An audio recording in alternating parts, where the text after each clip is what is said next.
Hey, everybody. And welcome to D4. We're I, Devin. And I, Dustin. Co-DM a 5th edition game of Dungeons and Dragons. Dun dun dun. Ooh. So, we are currently at $250 raised for Extra Life. And when we hit $1,000 raised, we will give away a set of Mahogany Obsidian level up dice. We will continue to add more stretch goals as we continue on and moving towards the game day in November. So please be on the lookout for that. And that can be found at www.d4extralife.com. And last year we raised over $10,000. 10,000, yeah. And so this year we're aiming for 15. Yes. So we would like to raise $15,000 by the end of the year. Something I know we absolutely can do. And we also know that this is a very trying and hard year, especially for your pocketbook. So every dollar counts, but even if you cannot donate, thank you for watching. And please make sure to spread the word so that those kids can hopefully we can raise more money for them so that they can live a life of adventure. Absolutely. All right. I need everybody to please roll sanity checks because we are spreading madness. Meeple madness, that is. And that madness is now available and shipping nationwide. So for all your board games, TTRPGs, war games, and all things analog gaming from Meeple Madness, head over to shop.meeplemadness.com and check out and support the amazing game store that gave us a shot and where we all started and was our backdrop for the entire first year of our entire show. We love them all so much over there. And yeah. Guess who's back? Back again. Petunia's back. Tell a friend. We've created a monster because nobody wants to see NPCs no more. They want Ray berries, DMs, or chopped liver. Well, if you want Ray berry, well, Petunia's we'll give you. Guess who's back? Guess who's back? Guess who's back? Guess who's back? Petunia.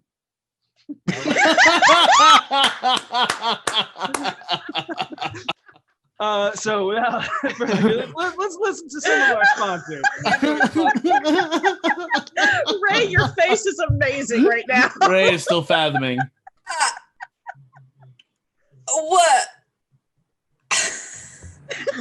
Let's hear about D&D Beyond. You ready for D&D Beyond? Oh, he's muted. Oh, you're muted. You don't have audio.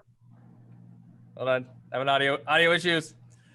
Hi, I'm Patrick Logan for D&D Beyond. Goblin, go ahead and start Beetle and Grimm. I will.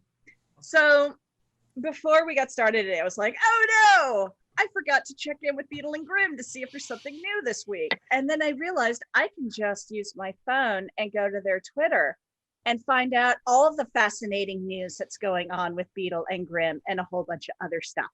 So head on over, if you've got Twitter, to Beetle and Grimm's and join their little Twitter brigade, and you can find out all the neat stuff that's going on. Like, for instance, their legendary box for the Curse of Strahd that they've got coming out. And they've also got a silver edition box of Rime of the Frost Maiden that they're putting out, since the platinum edition is all sold out. Hope you got in on that. I told you to. Anyways, head on over there, check that stuff out. You can also go to their shop at beetleandgrims.com. They've got t-shirts, they've got props, they've got all sorts of cool stuff. Hey, and we've got a Logan. All right, cool. And that's about Beetle and Grimm. Take it away, Logan.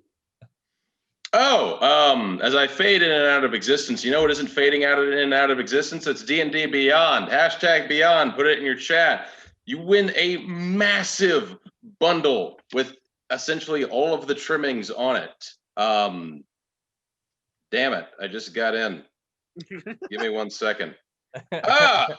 Dungeon Master's Guide, the Monster Manual, Sword Coast Adventurer's Guide, Vol's Guide to Monsters, Xanthar's Guide to Everything, Mordekaiser's Tumble Forward, Wayfinder's Guide to Eberron, Guildmaster's Guide to Ravnica, Eberron Rising from the Last War, Explorer's Guide to Wildmount, Mythic Odyssey of Theros, Acquisitions Incorporated, Mordekaiser's Fiendish Folio Volume 1, One Grung Above All, and of course the Total Package, which is last but not least. We are giving that away tonight thanks to our friends from D&D Beyond. It's basically everything you could want to start a myriad of grandly written campaigns, or maybe just hodgepodge it together. Maybe start your own. Just shove them all into a blender and drink that down like the great, great swill that it is, and it will taste delicious. Delicious, delicious blend of D&D Beyond. Hi. I don't have a delicious blend of D&D Beyond, but I do have something that goes great with D&D Beyond, and that is miniatures.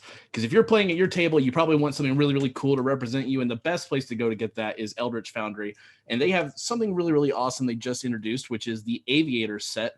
If you have like a setting that is not your typical fantasy setting like ours is, and it's something that you wanted, that's a perfect way to represent your character. They have all sorts of different genres represented. You can probably rock cool shades, just like Harvey Higginbotham's, if you wanted to. And you can do that at Eldritch Foundry. And if you put in a hashtag Eldritch into our chat tonight, you can win yourself an Eldritch Foundry miniature that you can customize yourself. You can even make it into Harvey. I know you will. All right. So, were you born before the year 1995? Because if so, and everyone thinks you're old now. So go us, except Rhea. She's excluded. I think she's 96, so she can just buzz off. Anyways, not the point. The point is that you're old. And the point is that not only are you old, you probably remember the NES, the SNES, the N64, original Game Boy. Maybe you have a legit memory of the day the Game Boy Color came out and how you worked really hard for every single dollar of that 72.36 in order to convince your dad to take you to the toy store to go buy one. And then he was like, oh, this is great, but oh my God, you're heartbroken because you realize that you don't have money for the games. Oh my God, it doesn't come with games. It's Game Boy Color. And your dad feels so bad that he buys you both red and blue Pokemon because he doesn't realize that it's the same game. Maybe that happened to you. I know it happened to me.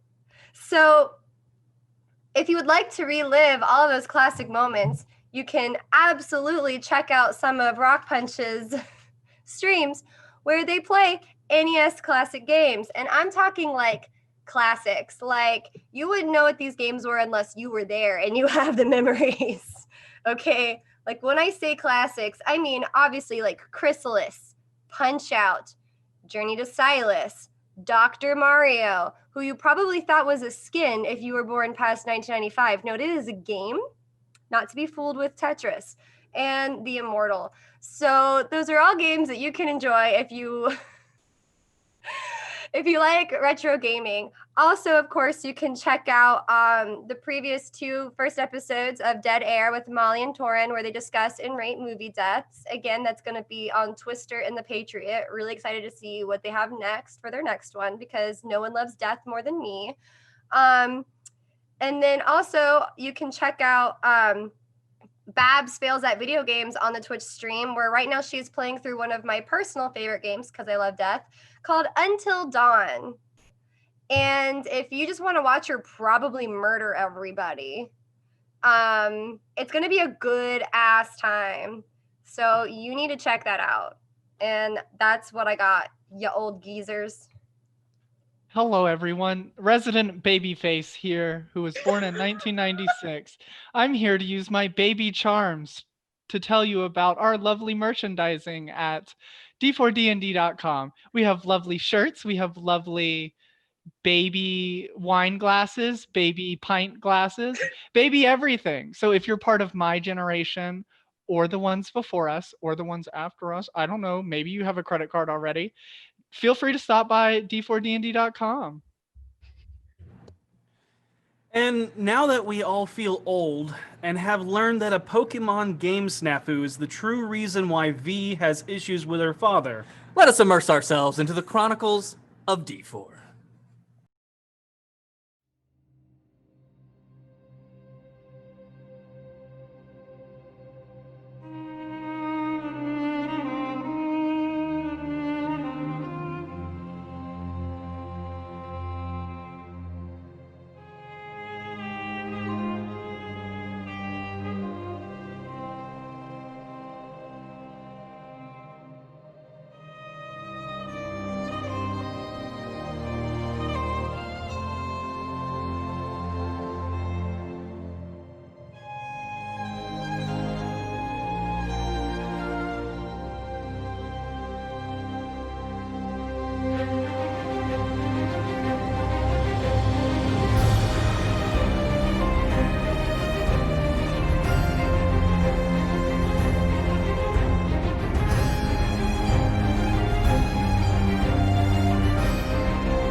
And we're back. Last time on Dazzling Demi-Plane and Deceit Demasked, the BFGs wandered through the black market, buying things here and there. Petunia, upon tripping into a basket and being carried around by a deaf turtle, found herself at the feet of V and Harold and in front of an archaeologist shop. Well, as they continue moving on, Harold traded his old name, Oscar Cord, for a magical hat that always seems to be the right one for the right occasion, when it wants to be. Seisha and Vaas bought a set of changeable clothes from a Vistani woman. Vinley met a strange and cryptically enchanting nobleman named Artur Morlin, who bought her a gift from an oddities shop of dead things that she was admiring. V finds a vendor selling magically undetectable boxes and informs the rest of the group, who pull their money and give it to Vaas to pick up since he has more time, as it may become useful in their future. As Seisha leaves, the rest of the party has an encounter with the Winter's Wind, the Winter Eladrin they encountered in the ruins of Blue Alley, and once again with Manshun in their tavern the night he killed Flinrick. He recognized Harold through the disguise when his passive perception noticed Harold, who was impersonating, disguised as someone close enough to be considered a Manshun, and forgot to put the fake hand on himself. The Winter's Wind told them that he will not tell Manshun of their transgressions at the theater, as it was just a simple misunderstanding of wrong place, wrong time, if they take care of a thorn in his side. And that thorn is Tharduk Starbuckler, a nobleman who they all know to be a masked lord. With this heavy burden placed upon them, everyone but Vaas heads back out of the black market as their time nears to a close. On their way out, they attempt to help the woman who was trapped, but are unable to bypass the magics of the market, and she is stuck. With Vaas remaining behind to finish up some last-minute shopping with time to burn, the rest of the BFGs, minus Seisha, but joined by Petunia, make their way back to the tavern.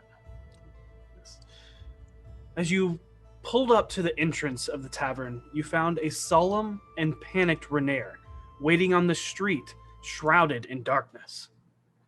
Every street lamp, every house light and business sign snuffed out and in the faded light of day.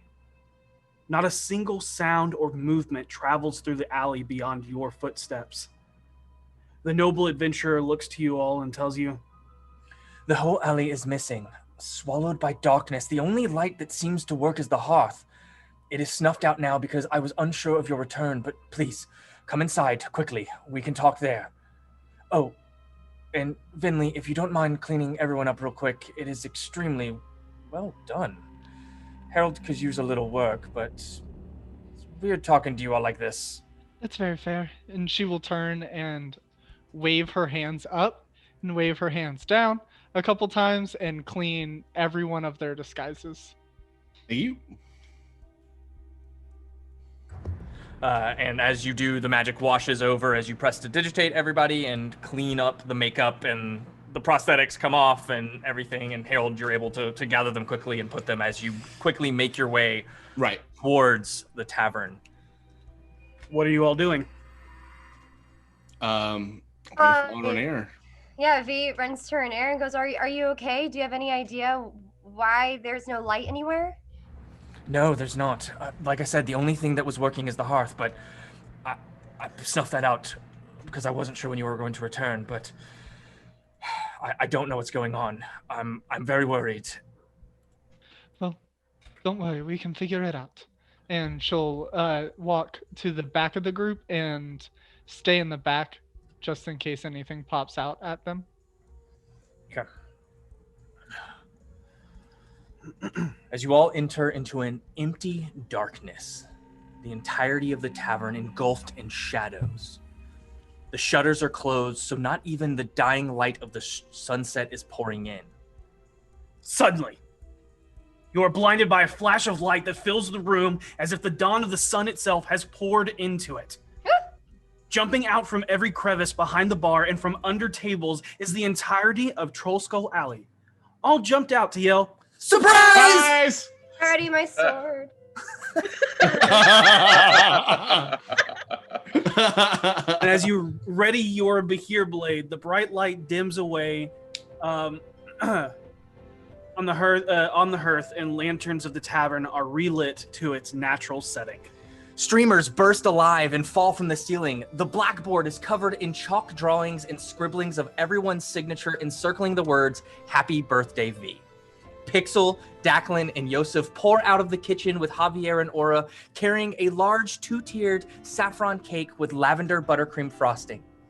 Weird, crazy, sparkling noisemakers, obviously from Trinkets and Tronkets, ignite the cake in a showering glow of magical sparks. As you look around, you see everyone from the alley. Fala, Avi and Imbric, Tali, Raishal, Zilpip, and even the middle-aged woman who tends the avian creatures atop one of the adjacent buildings. Standing in the only shadows billows the smoke from the mysterious noir detective, Vincent Trench. In a flash of blue arcane energy, a hooded man with gold skin and long white hair teleports in. He looks around startled by the scene, as he then buys a drink, gives you a cheers, V, and a wink with an eerie hourglass-like eye before he vanishes once again.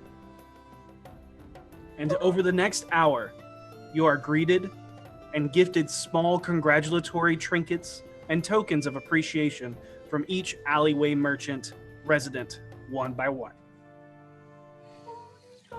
Fala gives you a potion to pour into Bob Bush's soil that will help him flourish. Get something for Bob, because he's been like strangely not growing or dying. I've Oh, heard maybe it was that part of his magical property. I've heard of this plant. I'm unsure as to its property. If there's any time you want to bring, and they say him very questioningly as you address him with a gender, but accept it.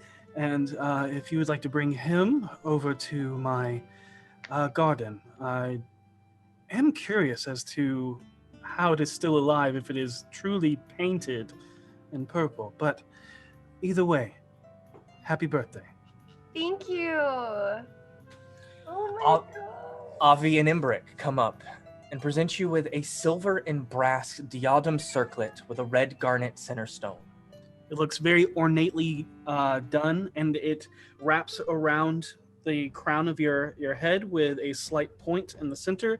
Not like a full tiara, but very similar. Yeah, more sits on the forehead than on the top of your head, and it crisscrosses in beautiful knotwork. So pretty.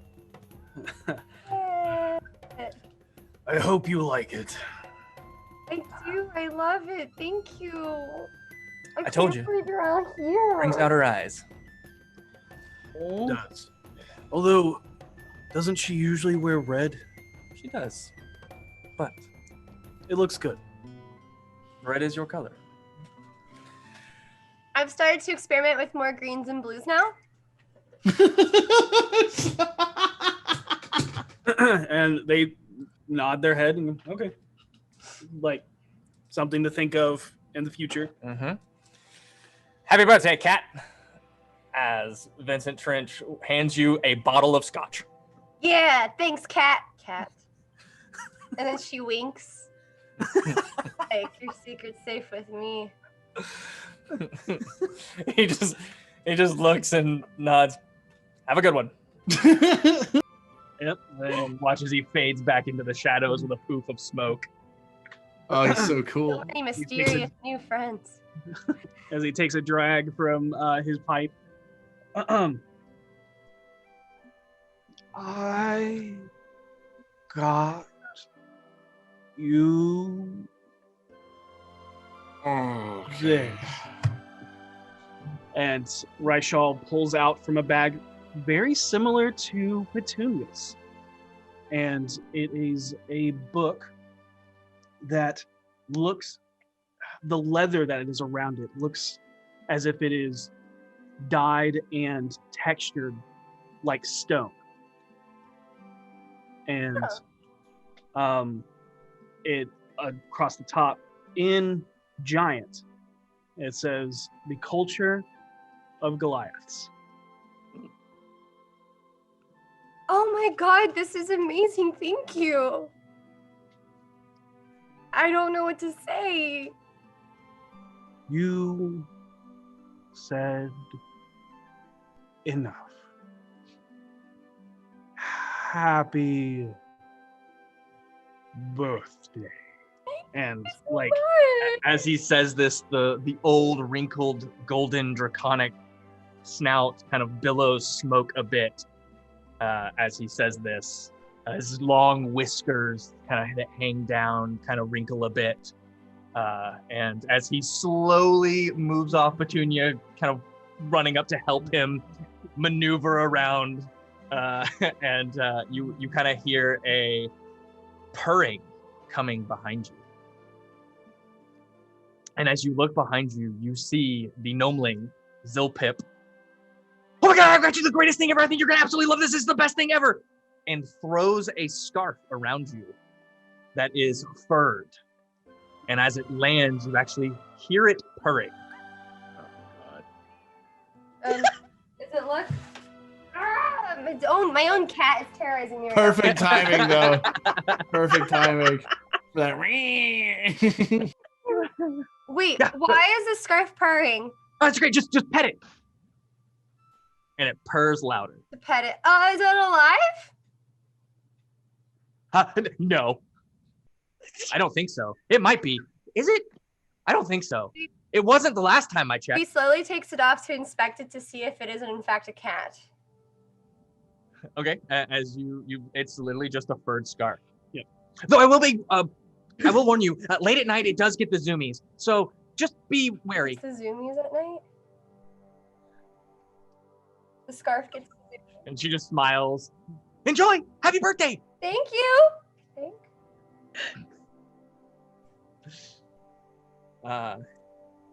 And then an older middle-aged dark-skinned woman who you've only met once when you went up to the Zephyr's Post atop one of the buildings nearby, greets you in a very Zakaran accent and hands you a small box, and in the small box is Calligraphers Supplies so that you can write letters. Oh my gosh, this is. Thank you. Sorry, I don't know what to say. This is so kind of you. I very recently realized I have nothing to write on.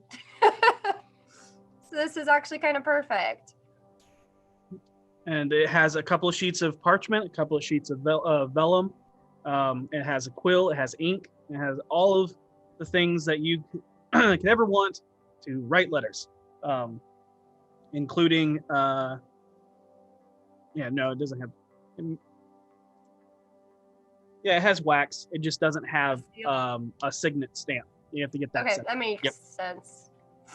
Oh my gosh, this is amazing. Thank you so much.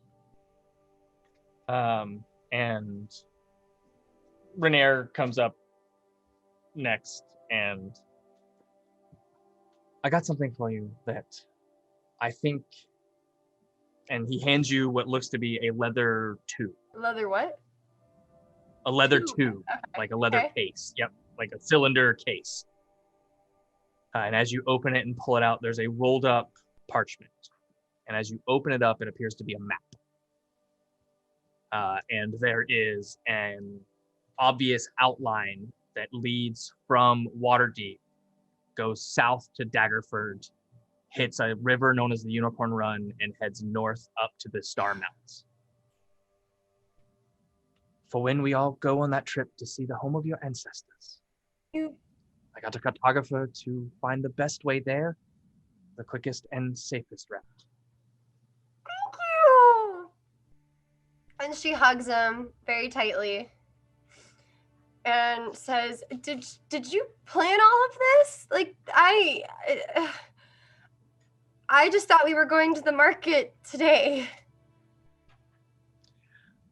I apologize for my absence.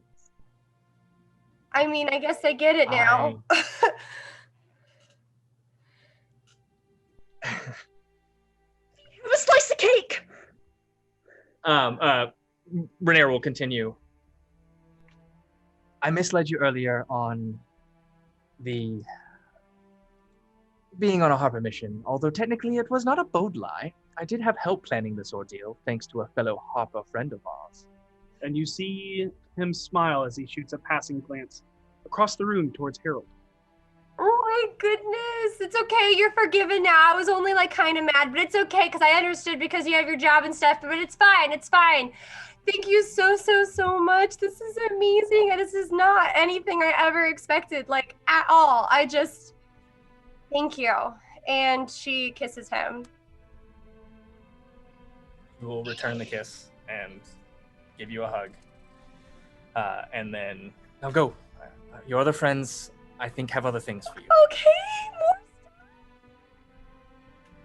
I heard cake. Yeah, try the cake. It's really, hopefully good. What flavor is it? It's a saffron cake with lavender buttercream frosting. That sounds amazing. I hope it is. I had help. And Seisha.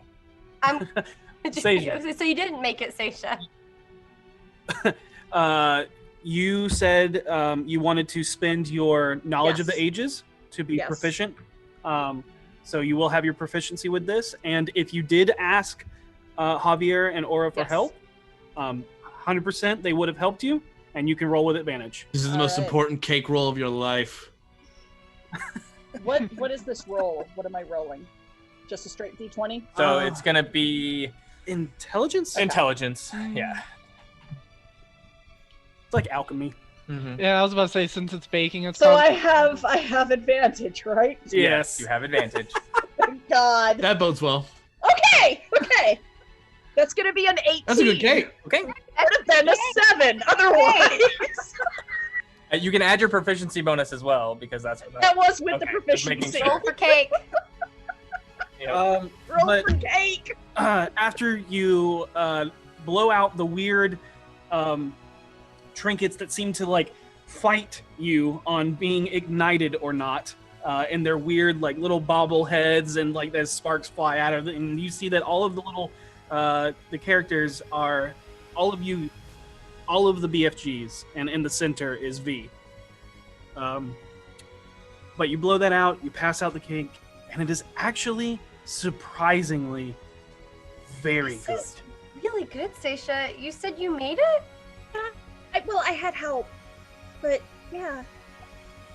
Do not give me credit. It was all you. Really? I merely supervised. It's true. I made something Good. I feel bad for doubting you all the time. That's actually kind of fair, though. There's something about the city kitchen. I don't know. Something about cooking here. Or maybe everybody just lied to me. It could be the altitude. I don't know. There you go. It's Must the be. altitude. But yeah, I'm glad you good. liked Thank it. you Happy so birthday. much. Oh, and here, this is for you. And she hands you a package. She opens it. Inside are a set of clothes. Do you guys want to describe them? As you first look at them, they seem to have no discernible shape or color. There seems to be like a translucent shimmer to them. But unless Seisha wants to describe what they can do. When you put them on, they're like your cloak. You just think of what you want to be wearing and they turn into it. They can't do armor, but they can look like anything. Shopping clothing. anymore? That takes fun out of that. But it's really fun. Oh my gosh, this takes away so many dire moments when I don't know what to wear. Right? Because you could just think of anything. And as you it'll turn hold on into to it and you start thinking about all of the different dresses you could want, any design that you come up with, it starts magically changing in your hands to these different textures, these different colors, the different textiles with embroidery or embroidery without embroidery. Anything that your mind comes up with, as long as it is cloth.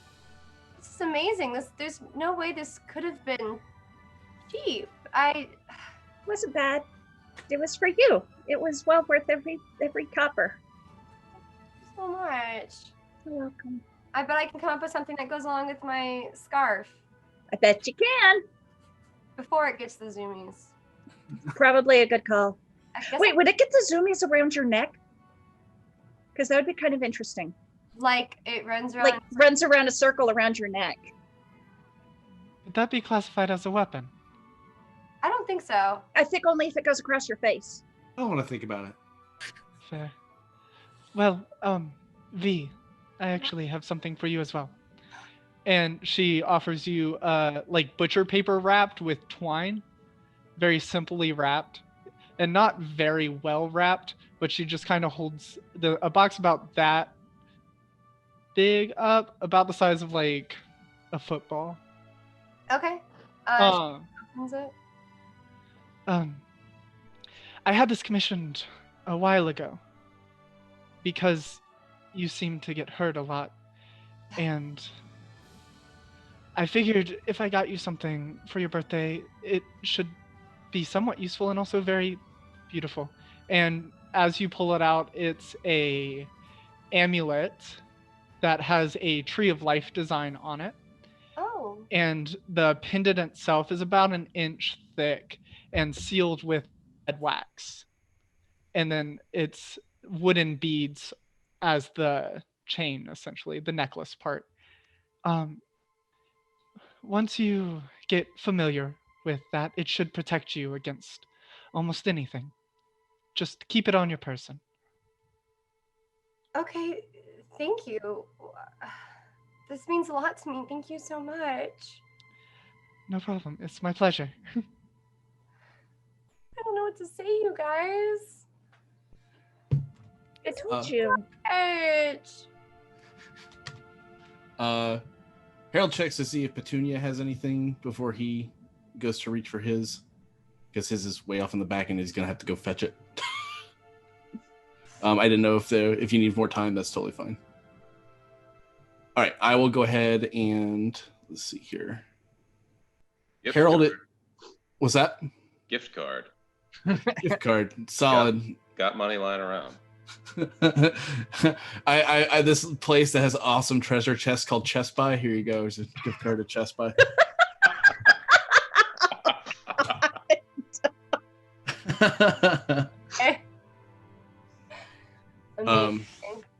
Okay, so I will go ahead and Harold's going to head off into the back, and he's going to rustle around with something, and he comes back with what looks to be an enormous like flat object that is very well it's sort of not the butcher paper, but it's brown paper wrapped with like twine. Okay. And you can see he's struggling to lift it. This isn't another enchanted mirror, is it, Harold? No, I'm off that stuff. I'm gonna set it down as like, I knew it was a scam the first time, and I set it down. The second time I was just messing with it. But no, people sell enchanted mirrors, and really it's a demonic portal. we don't have to talk about that. Look, let's go ahead and open it. And as you open it, That was the weirdest 16th birthday, might I add. yeah, but let's I mean, it was pretty sweet, right? Sweet 16. Harold, you and I are going to have a conversation about where you found this mirror afterwards. No, we don't want to talk about the mirror. So as you open this up, a portrait is revealed. And the first thing that Via Miliana notices is that its frame is not hewn with wood, but with stone. The stone itself is rectangular and slightly heavy, but dark and elegant. It has slightly jagged areas, but mostly is smoothed clearly by hand, giving the picture inside a tasteful, thematic border. Inside the frame is a detailed painting in oils, the kind that nobility would use for portraits, but this was different. The colors are more vibrant, the poses are less stiff, and their attire was not what Via Miliana would likely have expected seeing the style of painting. There are 2 rows of individuals, and then 2 figures standing center of the portrait. The painting itself bore a collection of powerful, dangerous-looking individuals clad in colors of green, red, and gold. They stood upon an enormous series of mountains just along a cliffside, staring to the viewer. The skies are beautiful and blue, the craggy tops of the mountains stretching endlessly behind them, beckoning you to explore. Upon further inspection, she recognizes all the figures standing together. Along the back row, she sees Gravik Spinecleaver Vedorok, enormous cleaver hefted onto his shoulder, a proud grin on his usually stoic, scowling face. Beside him was Thoric Beastskin, spear gripped tightly and proudly. His expression was more focused, but he had an expression of pride on his face. Finally, the last of the back row was Ilmoth Beastrider, his faithful Komodo-like companion just to the side so as to also be in the picture. He, too, had a confident smirk on his face as he faces the viewer, the smirk just hinting to start. In the second row was Ulalu Songweaver, a smile on her face as she seemed to be singing something in that very moment, smiling fondly as she did at the figure in the center of the frame. Beside her, a calm, placid look on the face of Anivia Wraithborn, her axe gripped tightly in her hand, Umbra weaving dangerously between her legs in support. And beside her, Thalain, the Storm, Vedorok, shouting as if in victory, one fist clenched around a hammer raised in triumph. Finally, there was Vagal Shadowwalker, knelt and smirking up towards the figure that dominated the center of the work. And that figure, surrounded by the support, adoration, and respect of her entire family, was Via Miliana, clad in her usual colors, with Lo's axe gripped in both hands, a stoic, proud expression on her face. Fierce and soft at the same time. Her likeness is incredibly accurate, and standing beside her, with a loving hand on her shoulder, her view entirely on Via Miliana in a mix of pride and happiness, was Lo, restored to her full glory and presence. She looked younger than than she'd been when Harold met her, but not so young as she appears when stepping from Via Miliana. Her hand rests softly on Via Miliana's shoulders, as if urging her forward in her adventures, beckoning her to her true calling. It's beautiful. I love it. Thank you. And he's just going to hug you as tightly as he can. She hugs him back. I'll help you hang it up tonight. And my scarf is like running around. Harold just now notices it's missing. Over like a shower or something. Oh my god. He smiles at her and he's like, I just wanted you to know that you have so many people who love you, and you have an entire family that's so proud of you. Sorry, you guys. You know me. This is really awesome, though. I don't know how to process and express emotion. Let's drink. I can agree with that. All right. Over the next hours, why don't you all just talk about what happens? It could include decor, activities, anything that you want to do. This is y'all's scene that you had every hand in making come true. So please help set the scene if you all want to take a turn to do that. And describe what happens throughout the, for the next couple of hours, what you see, what you do. I think right after we all take a very hard shot of whatever Leaf puts out on the bar for us, Vinley will, with a giant smile on her face, turn to Harold and say, Harold, why don't you put some music on so we can all dance? Oh, I am so ready.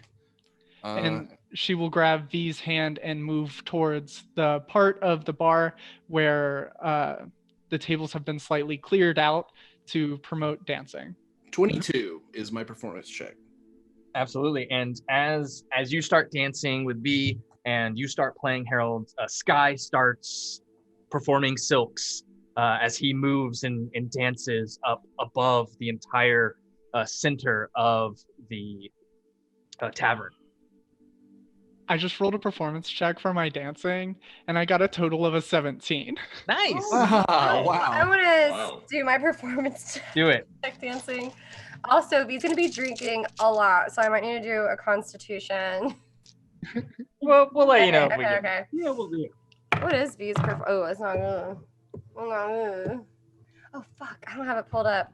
I'm guessing it's a 6, so it's not good. You're just overwhelmed with emotion at this time, just not really, being as elegant with your movements, and sometimes your size gets in the way of Vinley, but she is able to sidestep and gracefully dance around you and guide you, so that it's not awkward. Imagine you're like a still little having fun. kid dancing with their mom, and the mom is like, moving their arms. That's me and Finley. That's amazing. And when we're dancing, you, V, notice through passive insight that Vinley is actually having fun. She's not pretending to have a good time with you to make your time better. You notice that she is having fun. Yay! I'm so happy. Speaking of, did you roll a D4 with your performance dance? I did So not. You are still under Yeah. detective guidance for the rest of the day. So That's a total of a 21 instead there because it I is. rolled Nice. Better. lower. Nice. Very cool. Blitz. Anybody else? Not being much of a dancer, Seisha is actually going to join in singing with whoever is performing. And I got a 19 on my performance. Wow, we're putting on a hell of a performance. Yeah. The entirety of the tavern knows the song that you are playing and singing, and joins in and it is like this cacophony of joy as everyone is dancing and drinking and then just enjoying this moment of friends, completely erasing the thought of any dangers that have loomed over this place, from its history before you and its history after you. And it seems that everyone, as Kara likes to say, is there with you, and no one's going anywhere else. And I want it on the record, just for clarification. Chuckles and Dumbo are for sure popping and dropping everywhere. So who's locking? Oh, that's Savard. Just picturing a butterfly. Like breakdancing, doing coin drops and windmills on top of. Truly the height of Yeah, necromantic message, message. power. Making good use of that Mancy. Oh my And The god. drinks are flowing. The tavern is this is a private event. The doors have closed, and it's only family and friends, and the bar is open. And that is Leaf's gift to you. He's will- not murdering people for free drinks. Nice. I'm going to do a few things. Obviously, I'm going to share a dance with Petunia. We're gonna have. I'm gonna try as best I can to dance without either of us falling. I think that's unlikely. But then another thing I want to do besides that, and besides having drinking games with V and like all that, I want to talk to Renair real quick. Sure. And I will kind of sidle up to him and be like, we're kind of away from the party for a little bit, just kind of catching our breaths and everything. And I'll be like, "Whoo, crazy party, man! Crazy party! You really nailed it." I only took inspiration from the best. I fist bump him. I I don't do the finger wiggle, but he does get a fist bump. And so I look over to him and I'm like, "Hey, between you and me, I kind of did something really stupid today." And I know what everybody at home thinking, like, it's the name, but Harold's like, "Yeah, I forgot to put a glove on my disguise." And it made me start thinking, I'm not really super versed in like spy stuff and networks. And I didn't know if maybe you knew somebody it doesn't have to be anytime soon, but maybe you're someone you could get me in touch with, and maybe someone who knows about that stuff. If you know about that stuff, I don't know. I'll see what we can do, my friend. I know a guy who knows a guy who knows a guy. Well, that's. And he just kind of gives you a wink. I wink back. He's like, "That's the kind of guy I like to know." And I put a shot in his hands, whether he likes it or not, and I go back to the party. And as you turn around, he grabs you by the collar of your front and back here and spins you around and hands you a shot. Oh, and then we take Cheers. it. Yeah, Oh, and you guys will also notice that occasionally, when he's not hanging out with Petunia or doing stuff with V or hanging out with all of you, he will check out the window to see when Vaas is arriving. Okay. Petunia, since Harold is helping you, you can roll an advantage, but you're the one that's going to have to roll performance for the dance.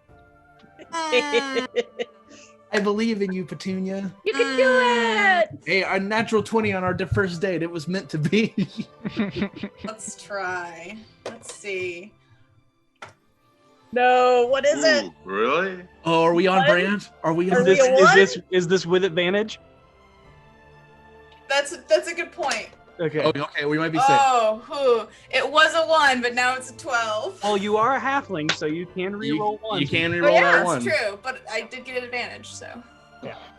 So, So 12. There's a couple stumbles. There's a couple times where Harold catches you before you knock into someone or knock Chuckles. into a table. And And a couple of times where he takes those moments to give you like a dip with the dance. Yeah, he turns to Vinley with the next time they almost fall, and he's like, Vinley, you know I love you, but your twerking skeletons gotta twerk somewhere else. They're right in the middle of the dance zone, and there's just flat skeleton Oh, ass for sure. flying. Oh, for sure. And they will creep closer to Harold as they like start moving like that towards him. And as they get closer, you actually hear like an old, out of tune xylophone, just of bones like knocking together. And then Nightmare about those ones. once he's sufficiently scared, they will back off and then start like speed slow dancing together. To a waltz that's off rhythm. I sent you guys a message, by the way. And before the sun fully sets on this day, Vinley will sneak out of the party and go up to her room just real fast. But Chuckles and Dumbo will continue dancing as if she were still there. And she will go up to her room, change her outfit from the skin-tight underclothes that she normally she was wearing for the disguise, and slip back into her robes. But she will also set down her ring and her holy symbol of Mishra and just bring her two hands together and close her eyes and say, "Thank you both so much for leading me down this path to meet these people and that beautiful woman today.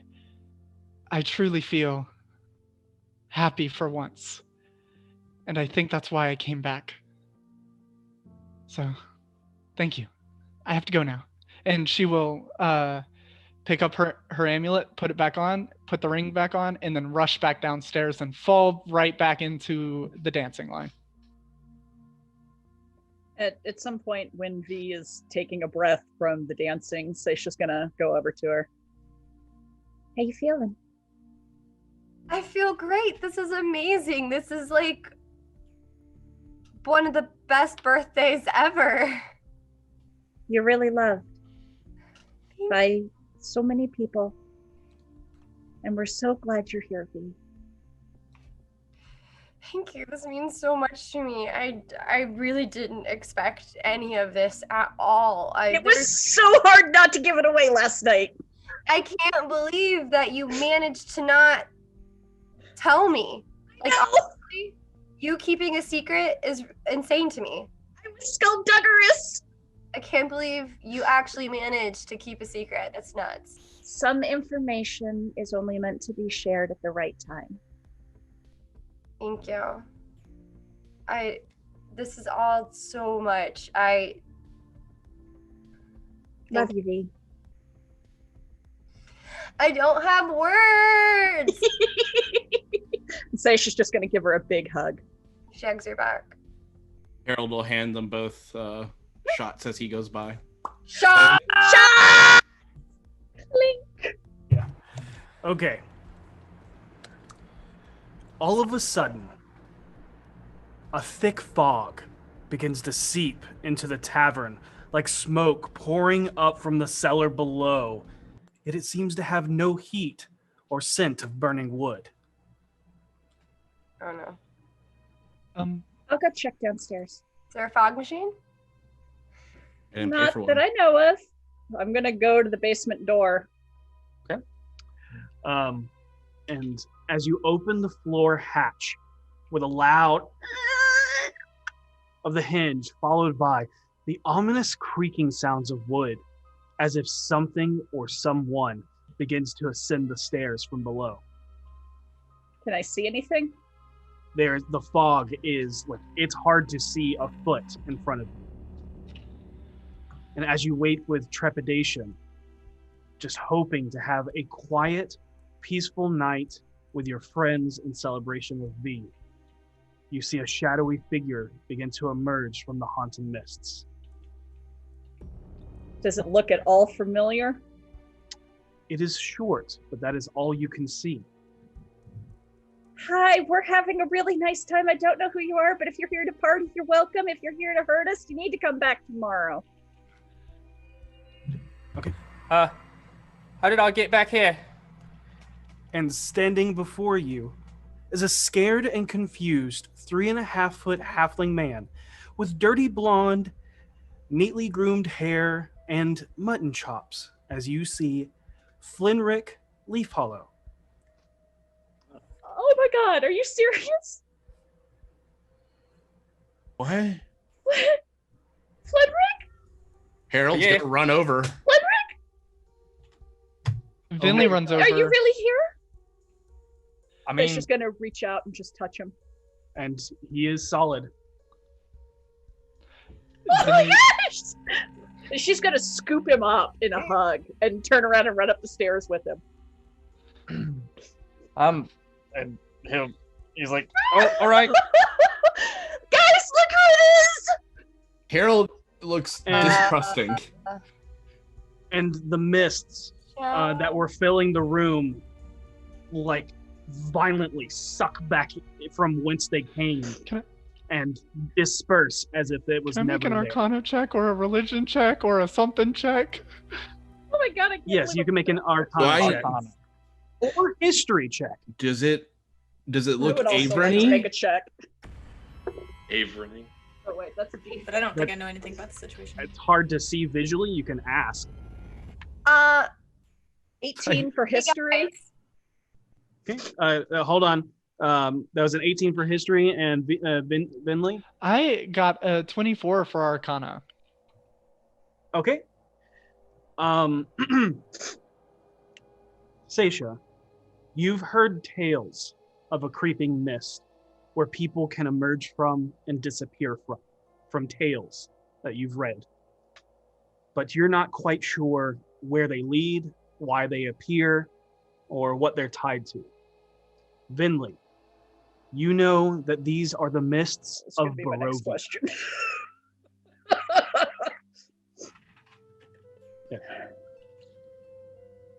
A demiplane within the Shadowfell tied to a vampire lord Strahd. How did he get there? Oh my Flinrick? Finley? Rick. Yeah. Wait. Tell me what the last special we had was. And he'll. I think it was like fish stew because Oh my God. on It's him. Last thing I remember, I was standing in a gloomy and dreary world. There was a man there. It was tall and bald, covered in black and gold armor, had a haunting, glowing red eyes. I don't know, not the eyes of a man, nor rage or hate, but that of a wolf salivating over its prey as it fled. Weird. More than a beast, but less of a man, something dark. But It brought me back here. You wanted me to say happy birthday? It's Whose birthday is it? mine! But we're vaporized. Thanks, Averin. Happy birthday. What was that? I Hey, you see him like actually peer out. Oh my. Oh, you know, it looks late. I should get home. If I'm too late, it'll make Gilda worry. And working here is strange but exciting. So I'll see you all tomorrow. Happy birthday, Miss B. Stacia's gonna turn to Harold. Averin is 100% right in my book. can't believe he did it. As he was, you grabs a piece of cake. Is he?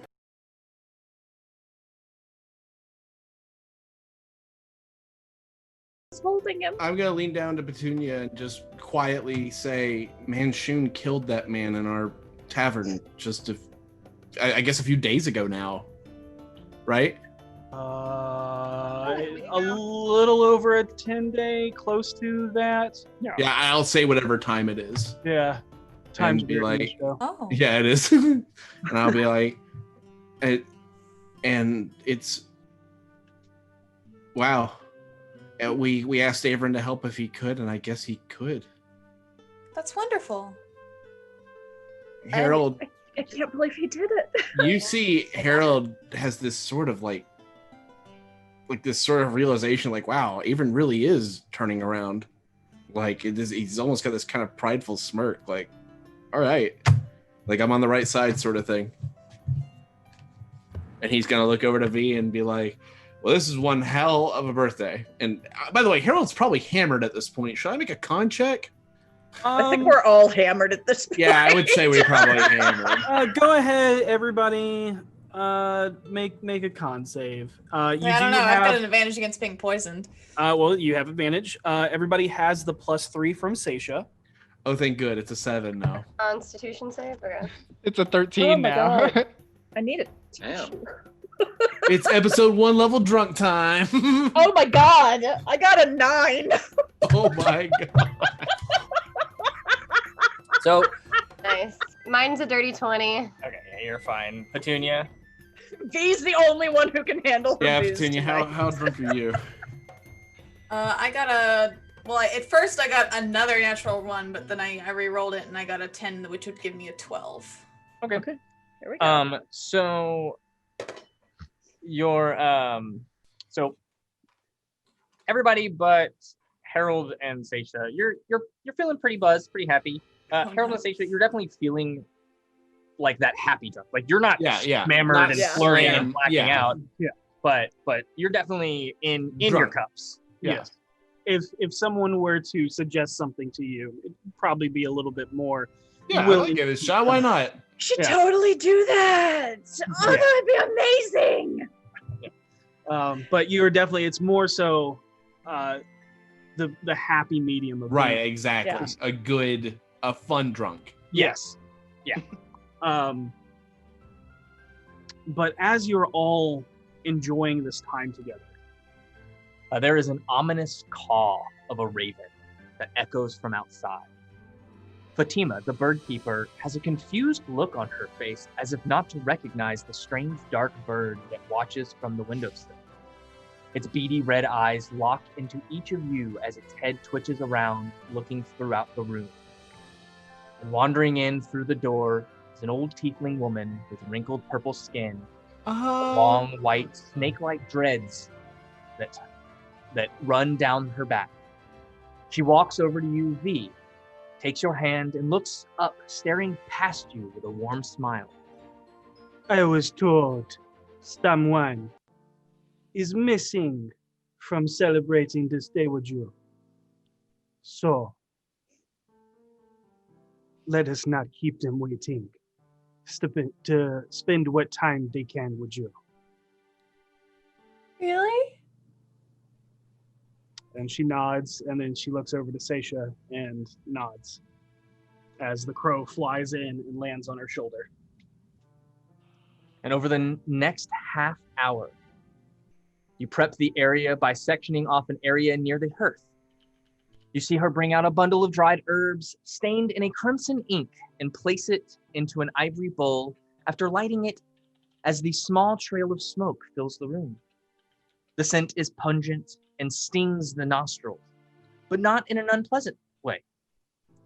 You draw an arcane circle in blue chalk and surround it with red salt before Mama Ue gives you a rune carved herb infused candle. The crowd of patrons look around you intensely, mesmerized as what might happen.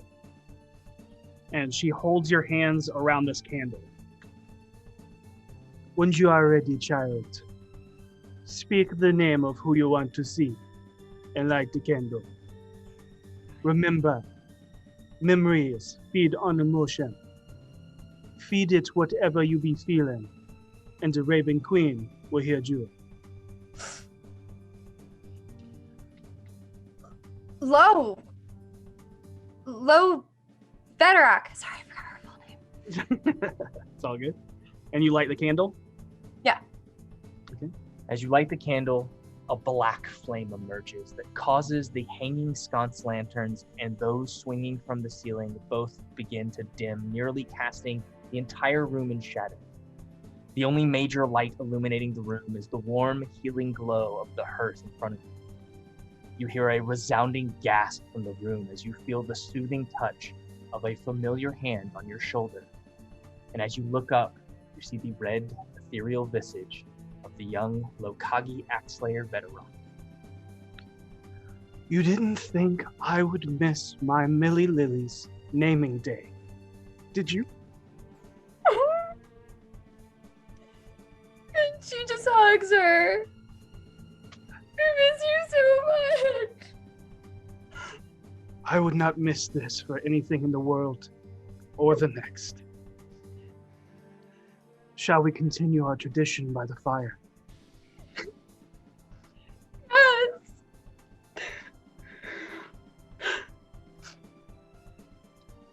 Let me tell you about the first of us. In the high forest, there are 7 summits of the Star Mounts. 6 of these highest points of the Sierra of our homeland are named in honor of the first of our kindred and their story. Kavaki, known to the elves as Itelarian, the distant sun. He was the first and also the most tenacious and stubborn, protective but quiet.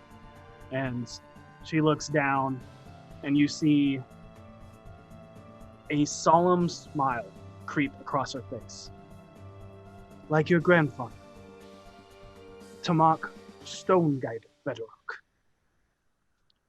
Kavaki is who gave us our tempered rage and proud nature. The second brother, Naki Uthai, or Ilandrothia, the Traveler, was the most free-spirited and blazed trails following the wind. He is who forged our nomadic way of life and guides us on our path.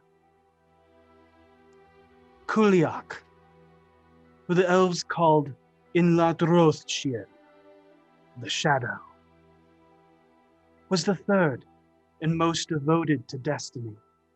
She is the Spirit Walker.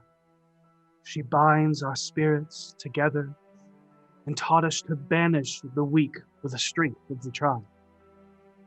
I think she is who binds our spirits to you. Vanua, given the name Inovekir, the singing wind by the elves. It is said that Vanua and his songs are behind every avalanche, hidden crevasse, and sudden winter storm. He was mischievous, twisted, and unpredictable, like the wind. He is the wind weaver of our own destinies. Thalia, worshipped by the elves as Imaethian, the dreamer. Thalia was the most nurturing and kind, a mother to all her kin. She is why our tribe still lives on. Her blood runs through us and gives us life. Manethak, or Isir Vakir, the hunter. In another tongue, as he is known, he was the wisest of them all. He taught us how to hunt and protect ourselves, but also to pass down knowledge through stories. And the last of the 7 summits is actually named after the first of our kind, but also the furthest from our blood and our clan. Anam, known as Iangarothian, the giant star. He is the All-Father to all giant kin, including our half-kin, the stone giants. But now that you know them, the 6 sacred affinity were the first of us, born of earth and shaped from the rock itself, unyielding, strong, and proud. They led the first of our tribe to become wardens of the rock, adopting the name Vetrock. 1,000 suns ago, a darkness came and stretched across the lands from the wastes of the east and infected the forest. An entity that birthed unknown horrors that plagued the Imaskari by twisting their minds and their bodies. Those twisted by the darkness came to worship it as Zerguth, the Amber King. The affinity fought this entity, who amassed in size beyond the trees, greater than the buildings outside. So much so that it blocked out the sun and washed all in shadow. The 6 sentinels fought against this king for many moons and in the end sacrificed themselves in killing it. But in doing so, created the mountains we call home. Those of us descended from their legend adopt their name and became wardens of the rock ourselves. We are Vetrock.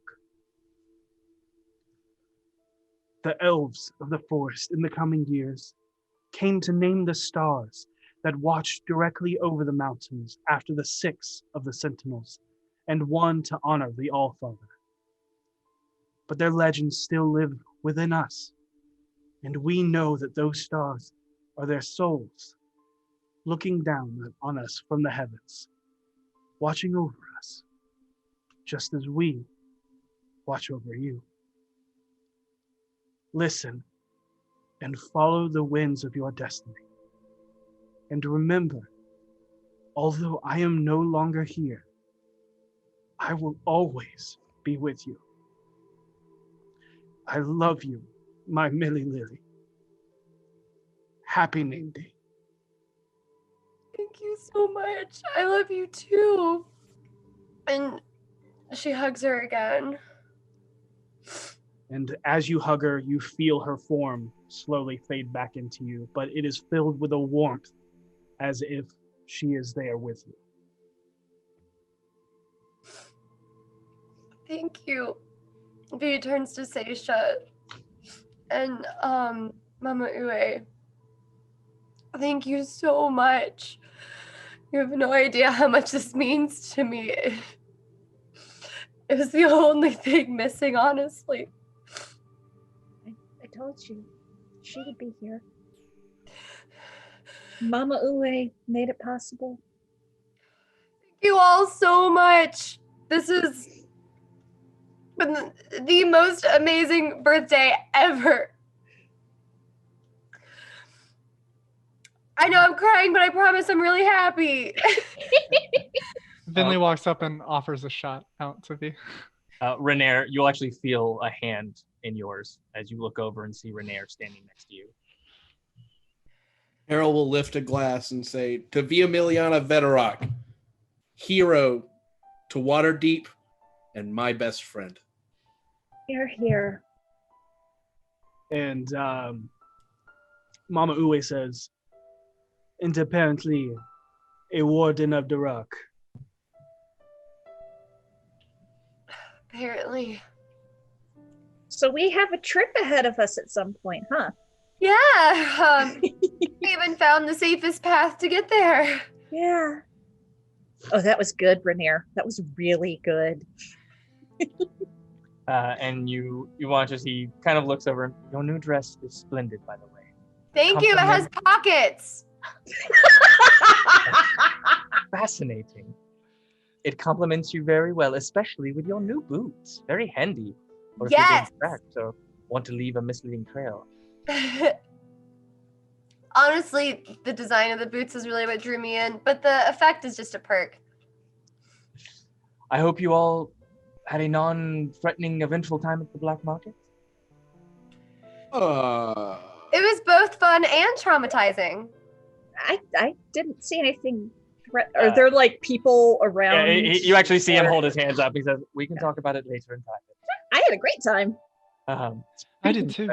Everyone, you see him look around. Where's Vaas? And at that moment, as we're gonna cut to Vaas.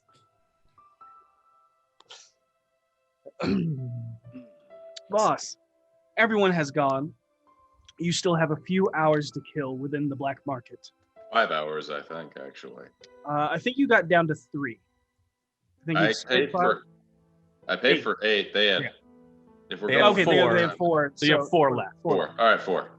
I watched them all leave, and attempt to quickly get what shopping I have left done. The first place I go to is Thieves Camp. Thieves. I'm sorry. How dare I be negative? Thieves Camp. Yes. I head there first. All right. So, as you notice a series of small markings that litter the market that you instantly recognize as Thieves Camp. You decipher them to be directions to some sort of shop. As you follow them further into the market, you find a dark alleyway somehow built into the bazaar. Whether it's an illusion or arcane construct, it looks as if you are on one of the shady dock streets. You see an obviously roguish character exchange something in the shadows with another cloaked figure before making off on their merry way. As you approach... Go ahead. As I approach this place, which seems to be going out of its way to be shady, I take extra care on my coin purse, any valuables that I may have, stuff them hard inside my cloak. Okay. I'm just on the lookout for anybody. It seems like it's almost necessary to do that here. Okay. Easy enough. You stow your coin purse so that it is more hidden. You keep a hand on it. Another hand probably on a dagger. On Mage Bane. On Mage Bane. Okay. Yeah. Your boots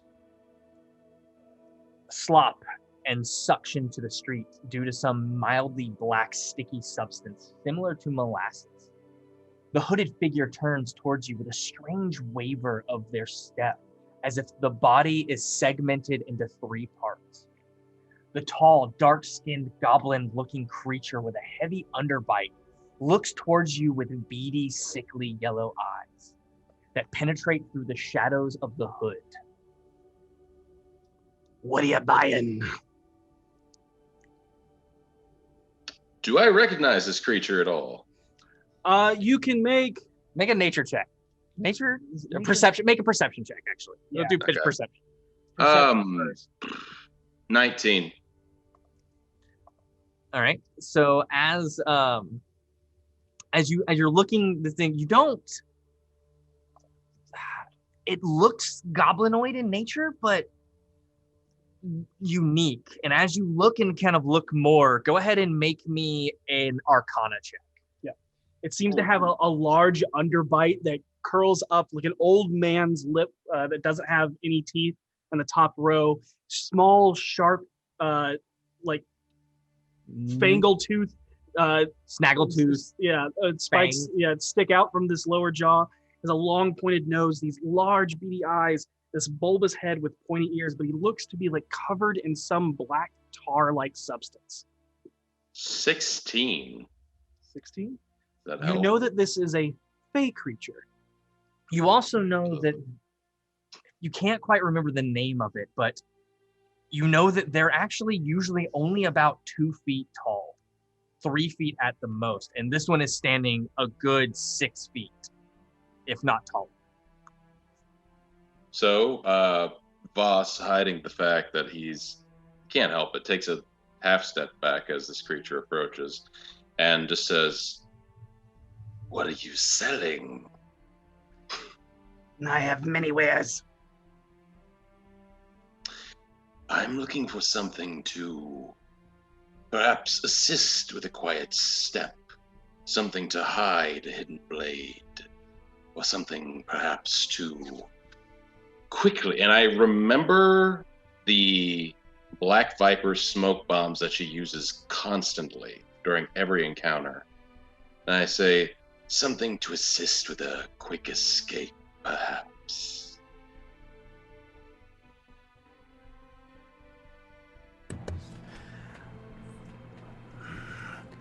For the first one, I have a pair of boots.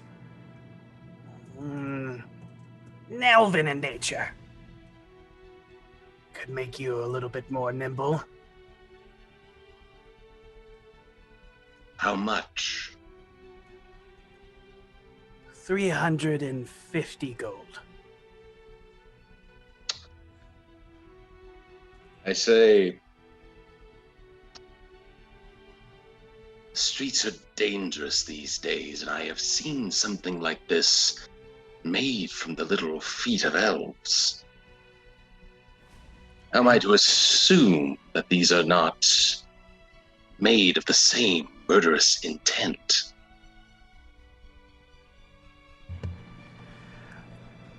You see like a weird crooked grin stretch across this creature's face, but more of curiosity instead of like knowing what you're talking about. And no, I have these. And you see this hand come out holding these really nice leather, like a green leather, like a nice olive color.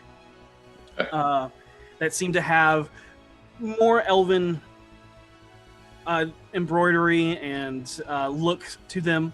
Yeah. But what catches you a little off guard? The hand comes out where you think the stomach should be. Oh, God.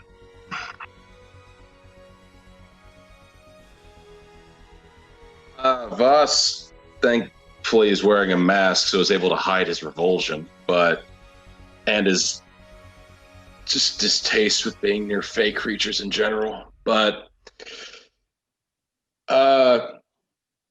nods, inspects the boots. What do they do? Mechanically, Yes. Advantage on stealthing and To move silent. to move silently. Oh, that is good. But they let you inspect them, but it never leaves their hand. Interesting. And it's you see that if you try and pick it up, like it's stuck to their body. Gotcha. Almost very similar to how Biblio works. This place gets better and better. All right. So, no, I can't steal it. I asked him to tuck that away for later to see the next item that he has that I asked for. And you see like its shoulders move and its body kind of like weirdly segment as it tucks it back into the cloak.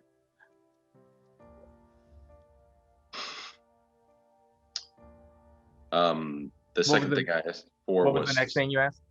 something to perhaps help me hide a hidden blade. Or a blade that's easier to hide. Yes.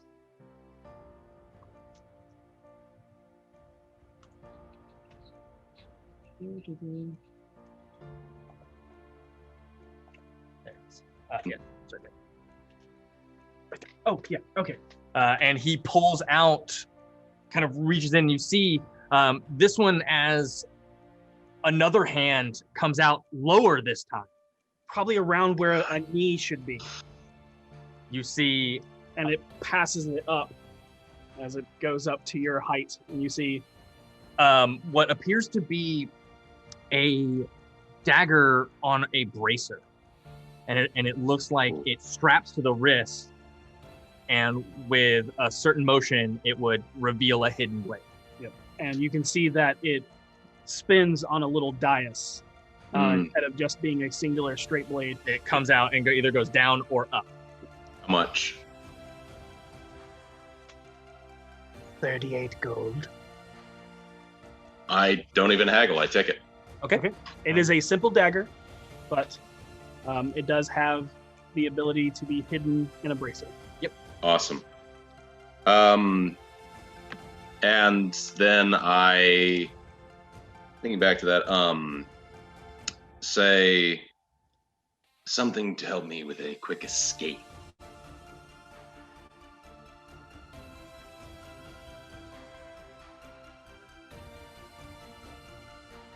And you're alluding to like a smoke grenade. Yes. Right? Yes.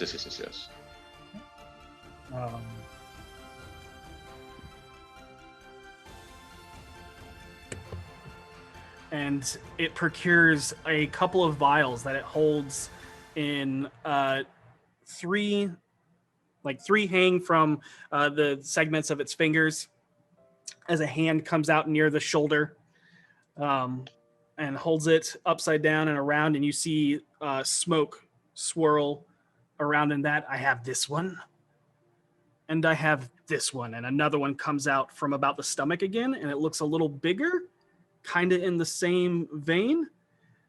These are temporary. This one's permanent. Mechanically, what do they do? So the ones that are the smaller ones are basically like drop smoke bombs, like pop, poof, ninja vanish. And the other one is an ever smoking bottle that is closer to what she uses, where it billows out and fills an area with black smoke until corked. Okay. I asked for the price of both of these things. The big one first.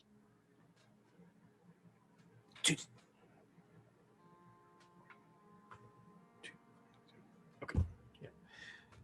$250. Shit. Does this last continuously? You'll never have to fill it.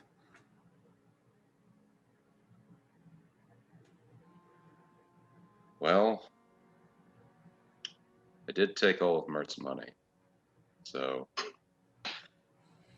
I look at the bottle knowing I have more than enough left for the box. But I say, you will not be able to see through the smoke. So long as they can't as well, I expect as much. The element of surprise. And I look at all of his arms. Well, they don't stay out. They only appear to show an item. And so then they you go see back in the cloak. So you see one right near the shoulder and one like near the stomach, holding the two items. Can sometimes be useful, and I will take that one. Okay. Once you give the gold, you see the black tar start to ooze and fall off its hand a little bit and slop onto the ground, and you see that this is the black substance that your boot was sticking to, and you are able to trade this bottle and pull it from his hand as the coin is taken with another. And you see almost simultaneously, one hand goes in to pull the three small vials as another one comes out to grab the gold. And only shows two hands at a time, but it seems to randomly appear in different spots coming out of the cloak. And as you're looking at your new bottle, you feel there's an oily substance on the outside that feels slick. This is not natural for the bottle. This may be something that came off of the creature. I tuck in the back of my head that Vinley might want that later, so I try to put it in a way that doesn't completely annihilate the creature's ichor. Okay. But yeah, that's the maximum amount of gold I feel comfortable spending here. I do ask one thing before I leave. One last thing. There is a jewelry shop in the Seaward that prying eyes have thought about perhaps stealing from, but when I perused it earlier, I saw something beyond the veil, something arcane. I hold out 5 gold and I say, wouldn't happen to know information on that. Does that seem like an easy mark? And a hand swipes and comes in, and you hear like a cacophony of giggles that like echo up and down this creature's form. And the one up, the creature speaking to you goes, "What is a Seaward?" And then you hear from lower, "I know. I've heard tale." And the one up top goes, "Shh! I'm the one up top." Oh, I hold out 5 more gold by his torso and say, "Do tell, belly And again, creature." there's that quick grab of the coins. Whispers say that there are those that venture into this shop with sticky fingers, and you hear the cacophony of giggles as it goes up and down again. You can hear 3 distinct voices. And he goes, "Are never seen again. They walk in, they never come out."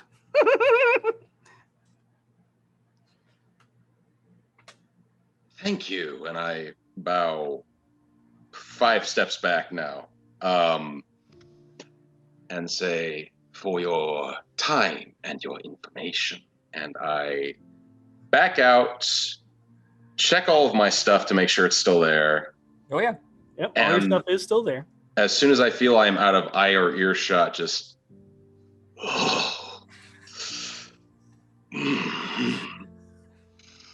okay, and hide the fact that I am freaked the fuck out and move on to the next store. I want to check out the blind unicorn. And then is that the next one you want to go to? We have, you said Secret Garden and the In Plain Sight to buy the box. Yes, Secret Garden real quick. Yeah. Okay.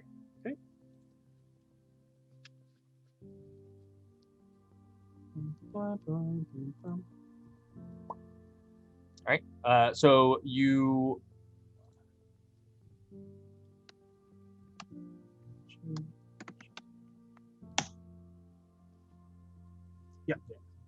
So you walk back into the alcove shop that looks like a ramshackled cobblings of an old disheveled cottage filled with multiple dried hanging flowers, jarred spices, wrapped herbs, and more.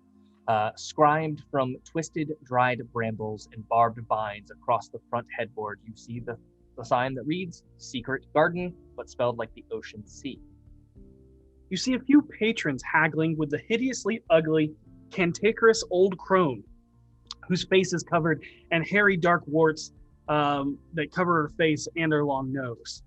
Her hood hides most of her greasy, spindly, long, thinning gray hair, and one of her eyes bulges from the deep socket and peers around as if to have a mind of its own, as it then catches your presence. Something wicked this way comes, yes indeed. What can humble old Sister Morgana Della Willow do for you? Seeking concoctive components for potions, herbal remedies, arcane protections, maybe a taste of the bloodroot to make the meat taste more sweet. All can be found in Secret Garden. I approach. Do I know this is a hag or just a very, very ugly woman? You can make an Arcana check. Okay. She's haggly. Shut your face. See, I got a 4. Thanks. Really old woman. Yep. Great. Ugly. Very witchy looking. I'll give you that. Like, and you saw Mama Ue buying from her, so probably Fair of enough. the same type of occult, strange magics. I approach and say, arcane protection sounds up my alley, yes, but also something to perhaps craft such things would be well within my purview.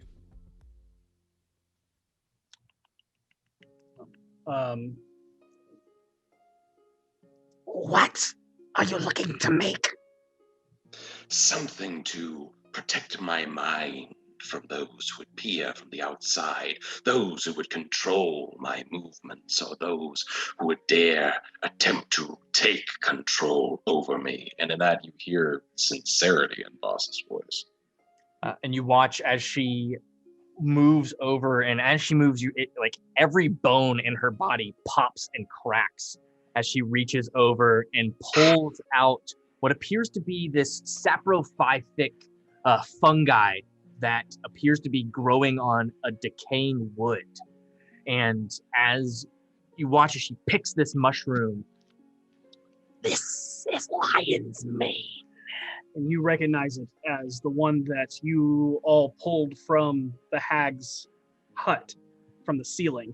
As it's very white and bulbous, but strings of like white, thin, hair-like structure falls from it. It is used in many protections that guards the mind. I see. Not knowing how to exactly make a potion that would, I asked, say, how would I use this along with if I wish to purchase it? I would wish to know how to use it as well. I can give you a list of things you can make, or I can teach you. I don't know if I have that kind of time. How long would it take, knowing I've got limited time? Instantaneous. Oh, this is magic. What would be involved exactly? A simple favor to be called upon at another hour. I have heard this before. Like this kind of line. Mm-hmm. I immediately stop. Forgive me, but I am beneath the notice and have nothing to offer you in terms of favors, forgiveness. I try to be as submissive and polite as I can in this situation, but I'm not. Yeah, No. no, it's fine. Your insight picks up that they are disappointed, but they're not like malicious. Yeah. They're running a shop. So Would you still like the lion's mane? I would, yes. How much for what I wish to create 3 potions worth? It depends on what potion you wish to make.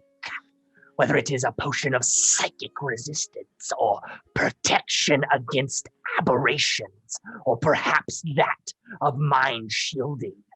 A potion of sanity to keep your mind intact from insane things you may see. I immediately latch on to potion of sanity.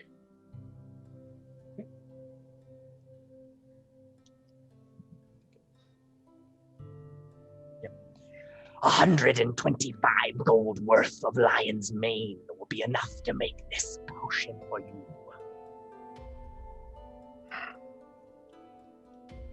Vaas hears Harold's voice in the back of his mind. begging him to haggle or play word games with this hag. However, Vaas has neither the skill nor, in reality, the spine to attempt this with fey creatures. So we'll pay what the woman asks. Okay.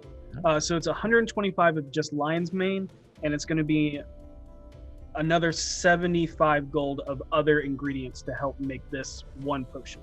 Damn. Okay, that changes things, actually.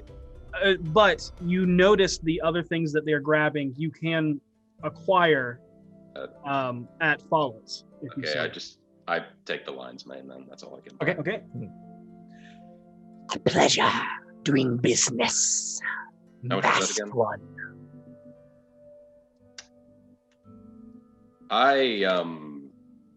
At this point in time, and I'll go ahead and ask because I rolled a 4, that she's asking for deals, knowing what Sasha's told us about hags, knowing everything about hag. Do I know this is a hag now?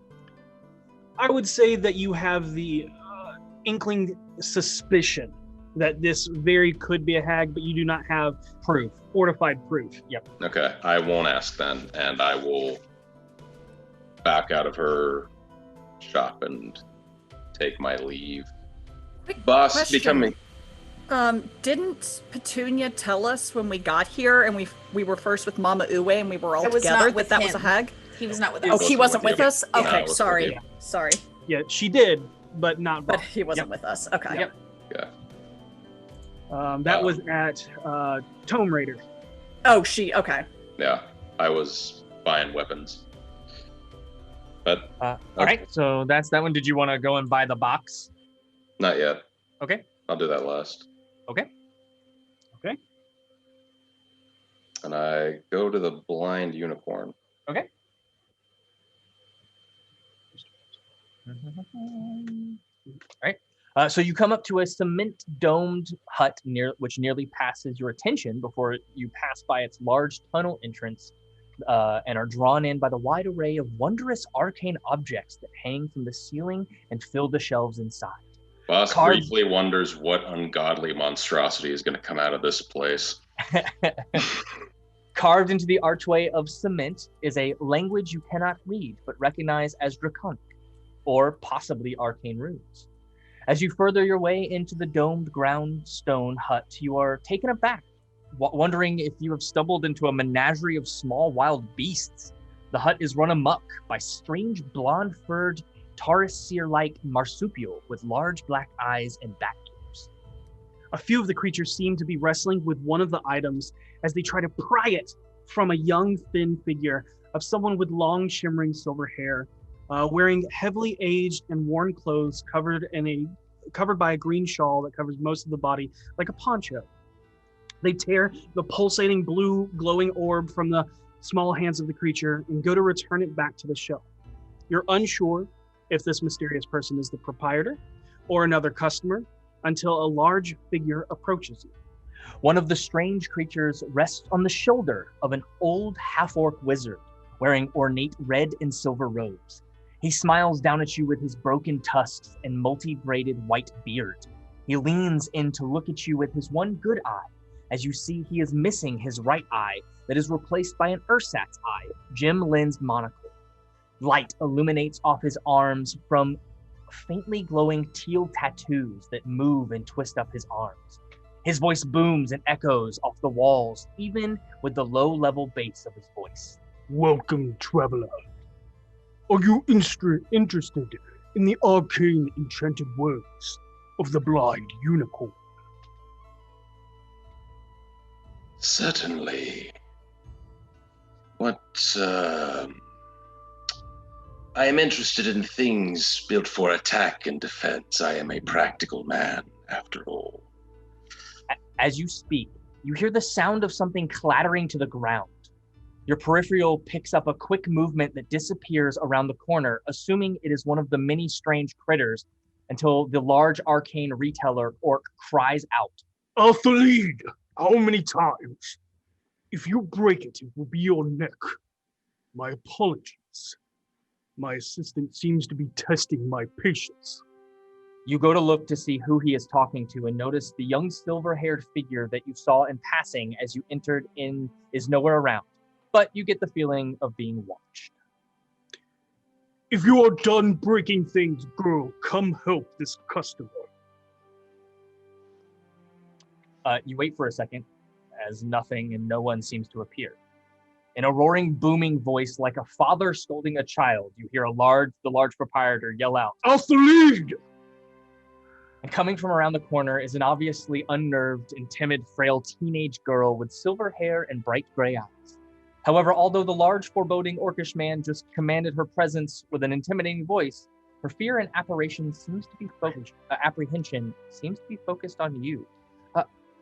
Hello, sir. Welcome to the Blind Unicorn. Is there anything in particular you were looking for today? Don't stand there like a scared Tressum. Show the man around.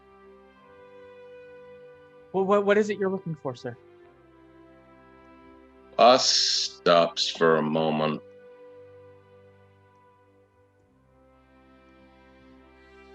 Do I recognize this girl? You do. A face you'll never forget.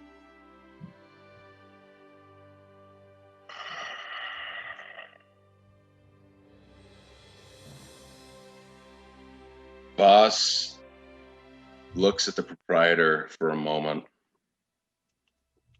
turns back to the girl. Do I get the feeling that she recognizes me at all? Like, I notice her fear. You can make an insight check if you so wish. I do.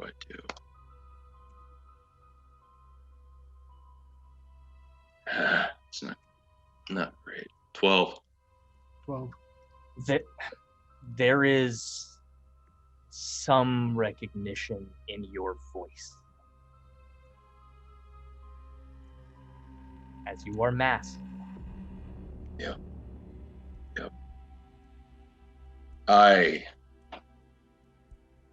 Vaas is having a bit of a difficult time speaking even, and stares, but nods at the proprietor.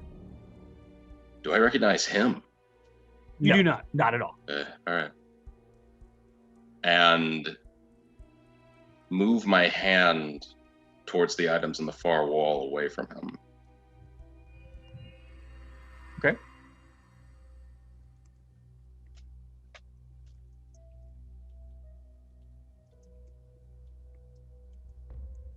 Pull up this list. There we go. Okay. Anything in particular? No. The shop has a smattering of... I'm not interested in the items. I just want to get away from him for a moment. Okay, got it. I know you're not interested in the items, but I will reiterate and say, as you look around just in passing glance, making sure that you are aware of your surroundings, you notice that there are no weapons here. Normally that would disappoint me, but I just... It's all wondrous items. Goggles, gloves, orbs, packs, ropes, yeah, coils of rope, stuff like that. Gotcha. Okay.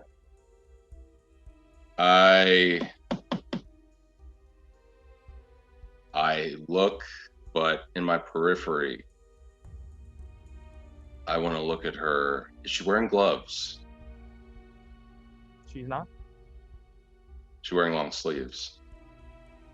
Yes, there's the ragged clothing. It doesn't look like beggar's clothes. It just looks like loose-fitting, comfortable, well-worn clothes. And then there's the dark green shawl that is covering most of her form.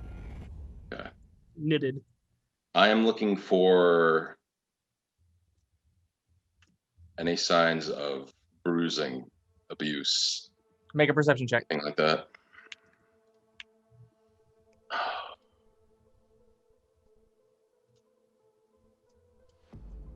18.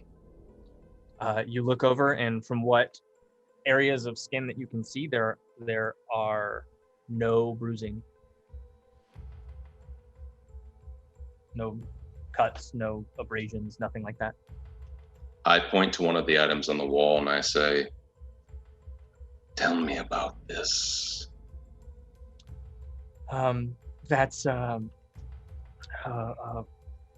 rope of climbing. Are we still within earshot of the orc?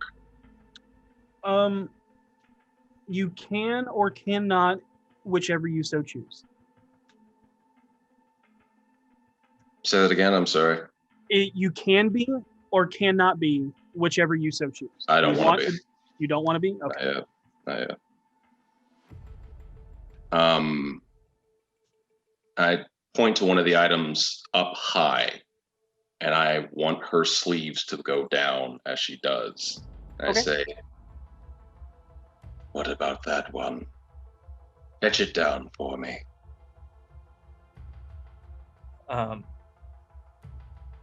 And you watch as she reaches up and pulls what appears to be a small like satchel with various little vials and stuff. And as she reaches up, you can see the loose fitted sleeves do fall down. There's no scarring, there's no bruising. You don't see any cuts, like cut scars or anything like that. It looks dirty, in a sense, but not as dirty like someone who works with dust. But for the most part, it's actually fairly clean skin. Yeah. Really? Mm-hmm. So as we're away, and as she brings it down, this is a travel alchemical kit.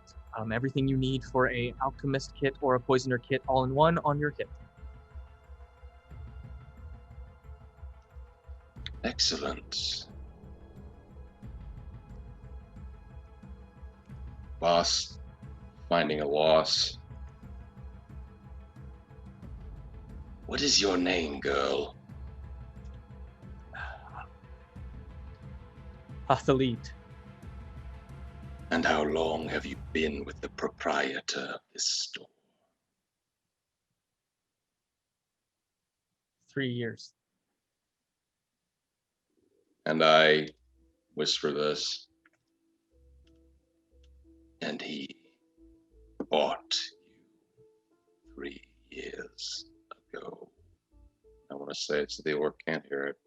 You can stage whisper. Yeah. We will assume that the orc is not listening in, as his assistant is helping sell wares. Mm-hmm. But what did you say again? Sorry.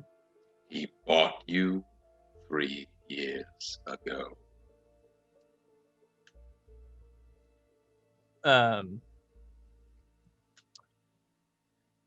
He adopted me 3 years ago. Insight. Go ahead.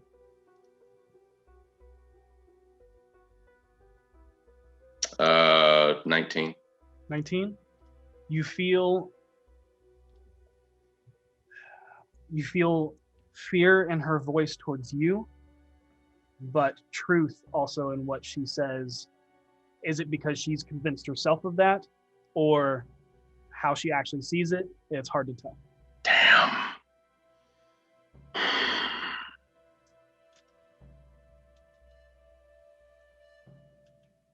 I just look at her for a moment. She doesn't look underfed. She doesn't look abused. But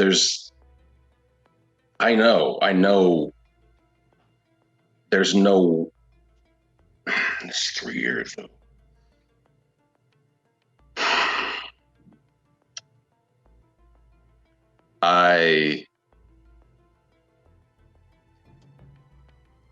Fuck. Okay.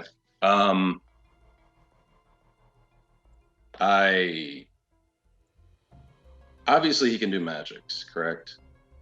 Yes, it is very apparent that he has arcane abilities. Yep.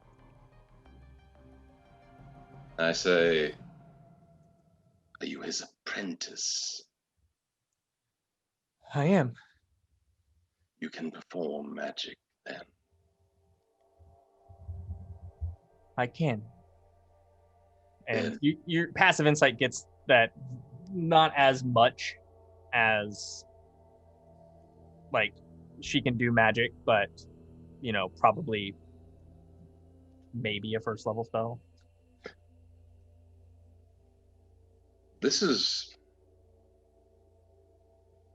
I nod to her And then I say, you clean me then? I am rather dusty. With the implication that I want her to use prestidigitation, which I know from Venley is a fairly basic cantrip. I'm sorry, we don't offer that service here.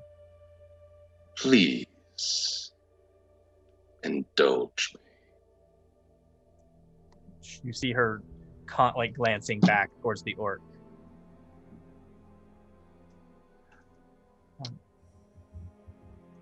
And you see it kind of catches his attention as well as he looks, like, cocks his head in your direction and is watching what's happening.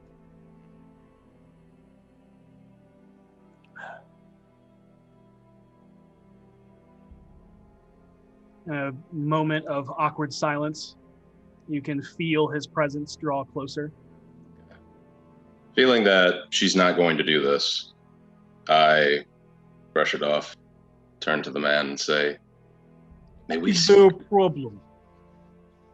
None at all.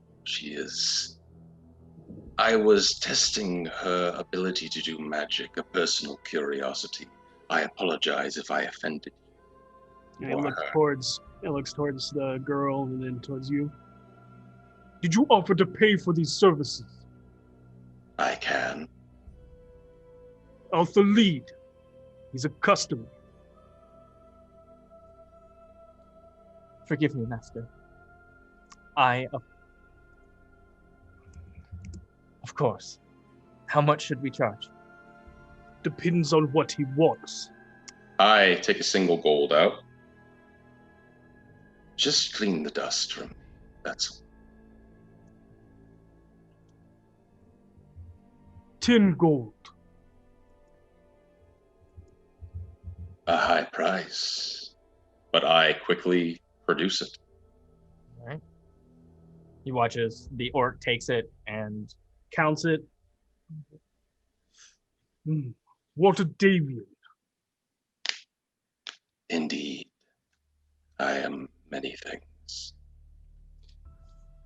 and you watch as she begins the somatic component and prestidigitates your clothes.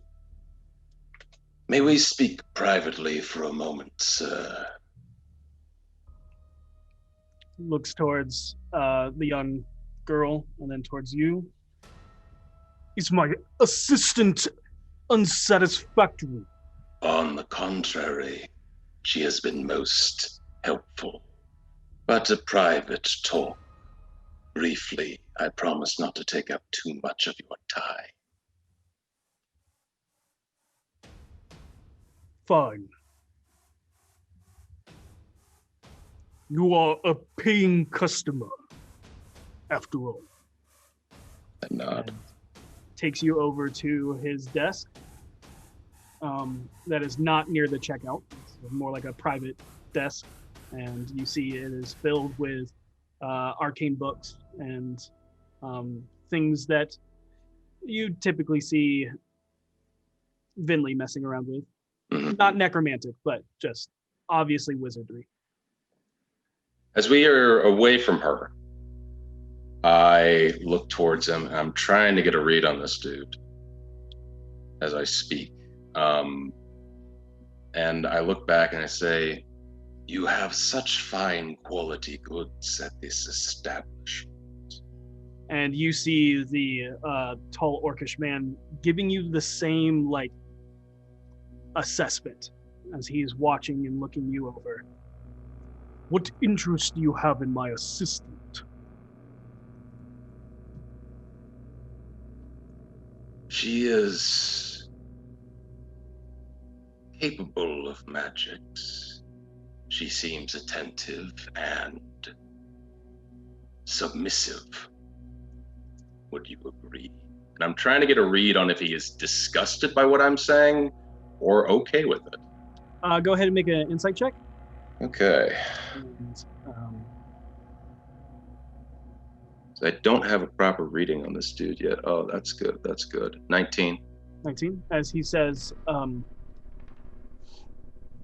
she is very good at being an assistant.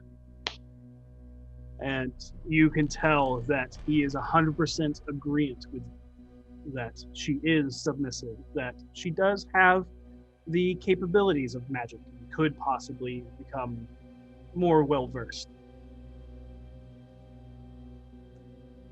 My master was in your shop earlier and saw her and her potential. I was wondering if we could come to an agreement for her purchase. And this is really where I want to see what he's thinking. Okay. Who is your master? I see many people. He was in here earlier. He is a man of well-renown, but he would not appreciate me speaking his name aloud. I have already been punished once for doing so, and I pull down my collar to show my burn scars. And the But continue. But I say, let us not stand on ceremony. I was chosen because I have a certain skill set. And while he's reluctant to do this, he knows that if there's a sale that's going to be made, this will be helpful. Pulls off his left glove and shows him the signal of the reforged ring.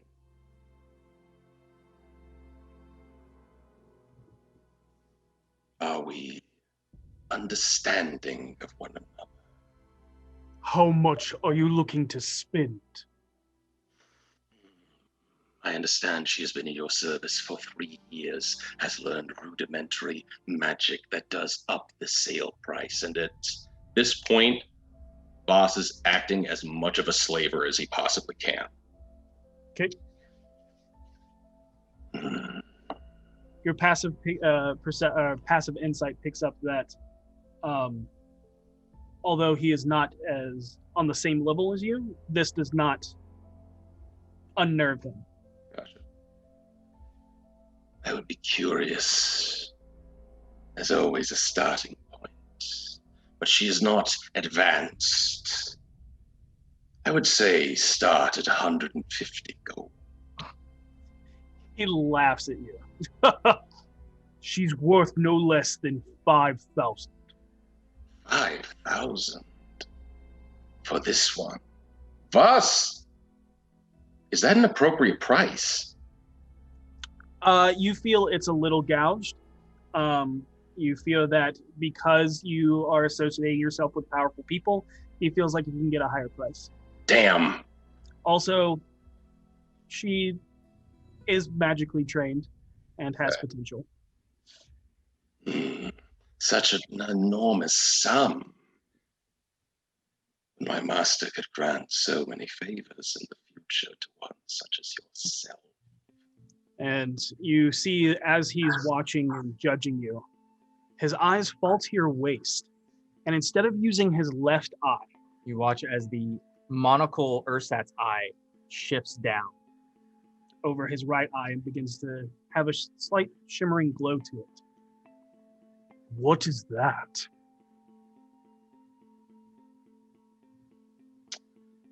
I know exactly what he's looking at. I pull out Mage Pain. I could part with her for that enchanting dagger plus, let's say, 1,000 gold.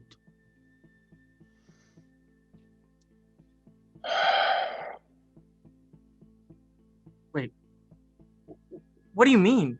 Silence! And there is an immediate attempt to get her to shut up. Seriously. And Drumshore looks at you, looks at her. Business is business. No hard feelings. I'm sure he will treat you just as well. You don't understand. That's... Quiet, girl. You have served me well. In return, I have treated you in kind. That does not mean you cannot be replaced. So, stranger, do you and your master have a deal? The most I could part with would be the blade. And 500, my master's allowance. But I give you my word on this. I will offer you an introduction to a new power rising at a later time. One that could make a most profitable bargain. Go ahead and make a persuasion with advantage. Okay.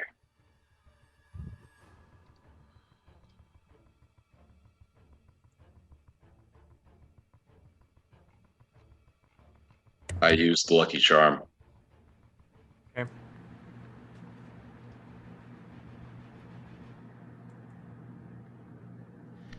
That's a dirty 20. You feel the charm, like you reach into your pocket, you feel the charm as it crumbles to ash and dust in your hand. And you feel a slight, you watch as if the future unfolds before you. And with a series of words, different conversations, you see the right path. And he looks at you and goes, fine. This new business venture, how long?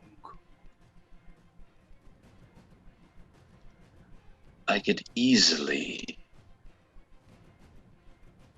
How long, he asked? Yeah, like how long until that happens? That you set up that meeting with the Yeah. new power you were talking about. Yeah, because he 20 years from now, isn't it a fair Yeah. deal? Give me 1 week's time, and I promise you a meeting of grand proportions. One We will most not. We will not be here in a week's time.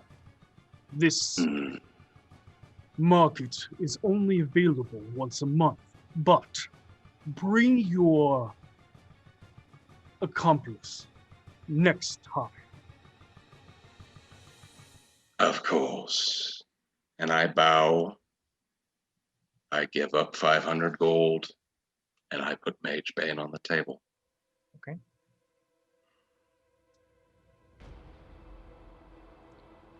She is now yours. I turn. I'm going into my inventory and I'm removing Mage Bane. But I turn back towards her and I look at her. Come.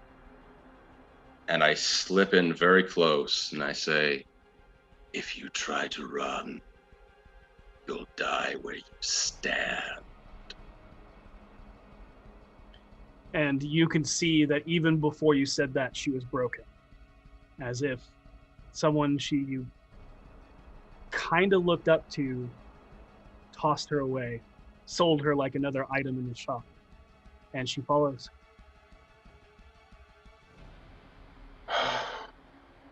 Boss, this one, I actually pauses for a moment. One moment. And I look at her wrist. Does she have the snake around her wrist? She does not. I ask, I am new to the black market. If I am to take my new property outside, I will need to know an alternate route out. Those that work the market are unbound to its restrictions. But now that she no longer works here, you have limited time. Of course. I turn back to her and I just bark, come, now. Okay. You leave. Is there anywhere else you are going? That was all my money. I leave. I go outside as fast as I can, still keeping her. I let her walk in front of me and I just stand behind her and go back go back to the entrance. And you make your way out back into the pawn shop, and as you exit, you see a mundane door behind you as the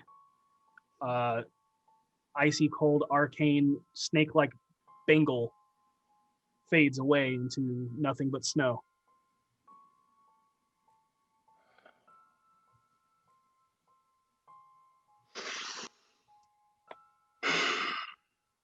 Vaas turns it around, looks back and forth. Is anybody looking at him?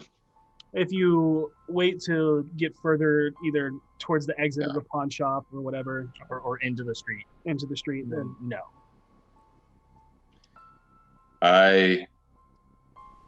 When we're alone, take off my mask.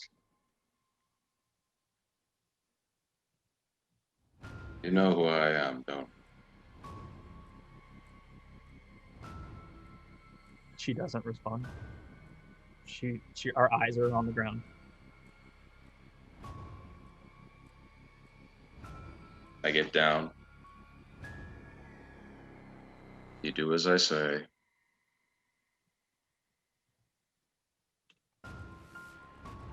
I promise no harm will come to you. I'm going to take you somewhere. Place no one will harm you. You don't have to believe me. It's fine. I don't expect you to.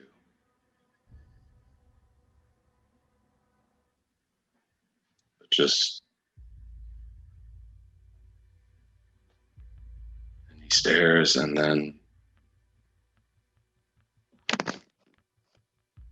Let's go. And...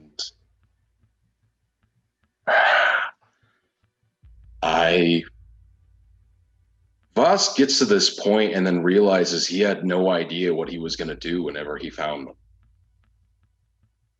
And for a moment is dumbstruck as he walks back to the alley. Are you walking back to the alley with her in tow? Something comes up and I want to walk back to, because I remember that meeting that we had to have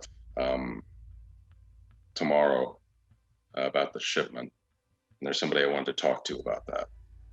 So I walk towards, I'm really at a loss for words right now. I walk towards Yawning Portal, hoping Daddle will be there. Okay. All right.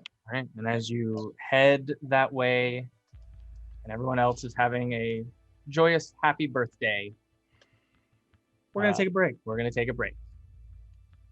But before we take a break, we want to take a moment to talk about something serious. Yeah, we want to address something very important to bring to everyone's attention.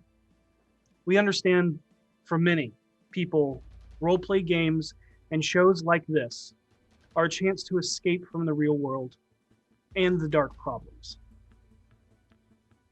All the dark problems that we face, either personally or collectively. Tonight's episode is dealing with a very serious issue, and D&D is filled with many monsters, but so is the real world. Human trafficking is a very real and serious issue around the world, but especially here in Atlanta. On D4, we sometimes deal with parallel horrors to the real world, and in doing so, we hope to bring light to these issues to help put an end to them through our stories. With your help of spreading awareness and due diligence, we can help save lives. This is not something we take lightly, and want to use our platform to help those in need and remind them that they are not forgotten. Also, we want to take a moment to thank all of the men and women responsible for helping rescue 39 missing children this past week here in Georgia. If you have any information on human trafficking, please call the National Human Trafficking Hotline at 1-888-373-7888 or text 233-733. You can also chat online or tip anonymously at www.humantraffickinghotline.com. polarisproject.org/chat.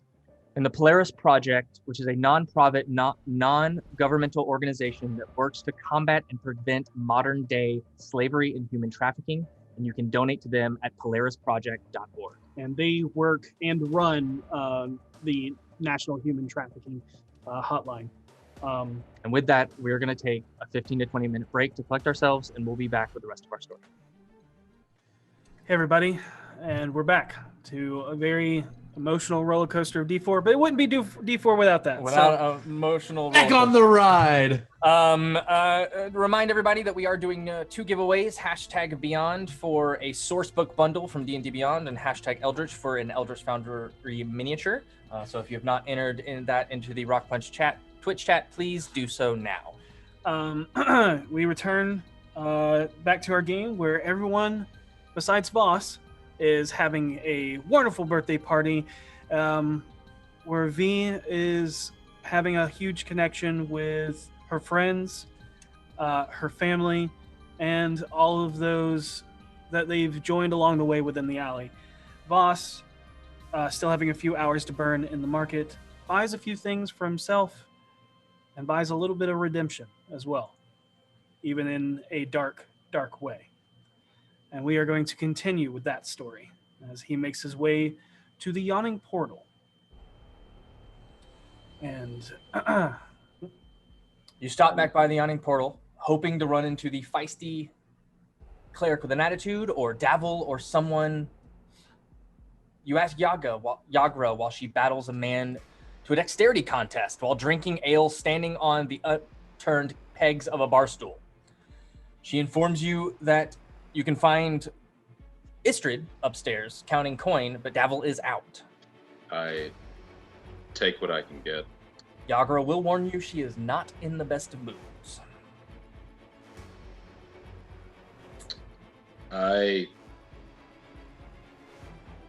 Yagra, would you mind watching this one with me for a moment? New recruit? You were there at the meeting? The big one. Yes. You remember what I said? She'll be in good hands. Thank you. You watch as she chugs the ale she's on and hops down from the stool that she was balancing on. I guess you win this one. And then kicks the stool out from underneath the guy. Boom. And then throws a coin purse on him filled with like a few nib and silver. I turn to her and say, stay with her until I return. Shouldn't be long. Okay. And she goes, do you want anything to drink? And it's kind of a little awkward, but I give her 5 gold to buy drink and food if she's hungry. Okay. Yeah. And I head upstairs to see someone who's probably not pleased to see me. You make your way upstairs, up to a locked door.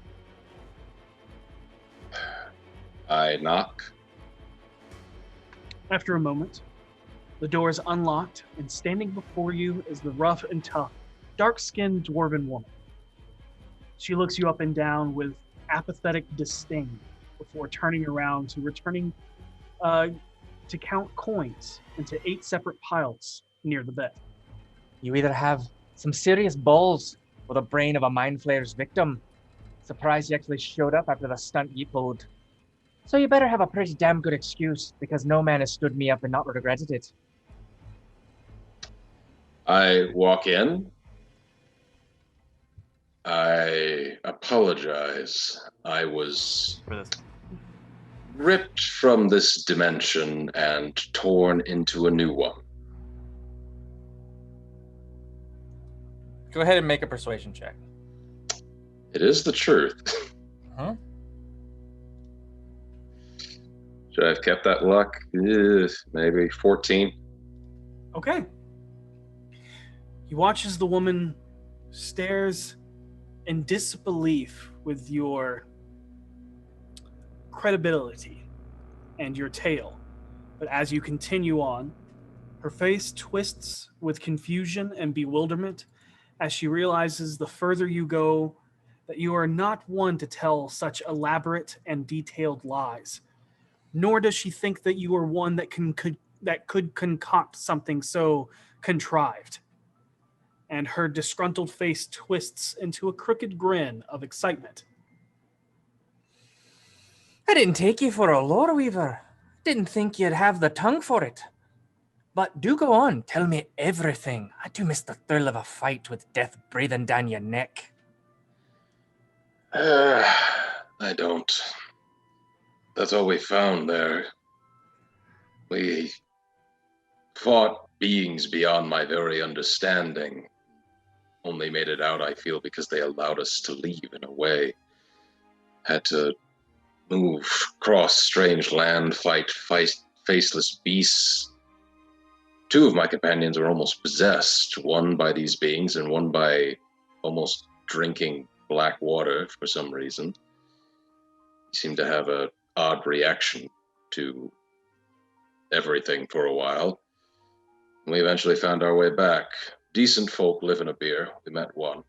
But that is what happened. I am sorry if I hurt your feelings. And you instantly pick up that her demeanor has changed. Not only seemingly convinced in your words, but intrigued by the danger you faced. You watch as she takes her maul in her hand, and for a moment you are concerned about what she plans to do with it. And she then goes back over to the door as you two are alone, locks it, and jams the heavy weapon under the handle before turning back to you with a sinister, coy look. Your passive insight tells you not just a date she wanted. And unless you stop her, we'll fade to black. Fade to black. I'm not going to stop her. Okay. Though I will tell her that I bruise easily. And you two cause a little bit of chaos on a pile of coins for a less Undetermined amount of time. But after a little bit of time, she kind of looks to you and asks if that is the only reason you are here. So, anything else, Twinkle Toes? Well, first off, thank you for putting me in a better mood. Secondly, I have a rather risky proposition for you and the Doom Raiders in general. Of course. What is it, Peach? Because you're right, you do bruise easily. Well, I am a delicate flower. Is it profitable? Potentially. I know the exact time and place of a Zentarum item being delivered of some importance. Importance enough that one of its top generals had to designate 4 particularly powerful-looking persons to pick it up and guard it.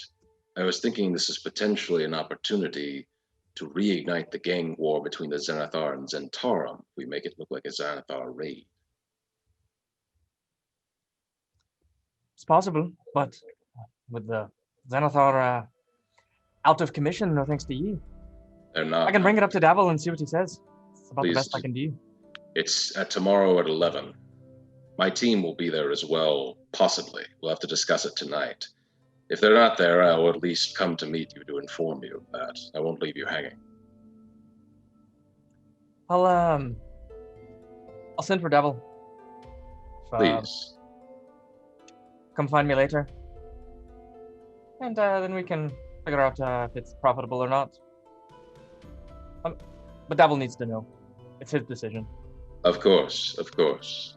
Well, in that case, Vaas, a little lighter in his step, bows rather over the top as if Harold would, and I'd offer you gold, but I think I've paid you enough. I'm going to cut your tongue out.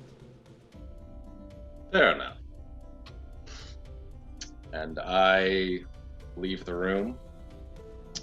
Speaking of gold, everyone gets their cut at the end of the month. It's close enough. Here's yours. Don't worry, this isn't money you have to pay back, so you'll be able to keep all of your useful appendages this time. And you can, or do we want to roll it out? Okay.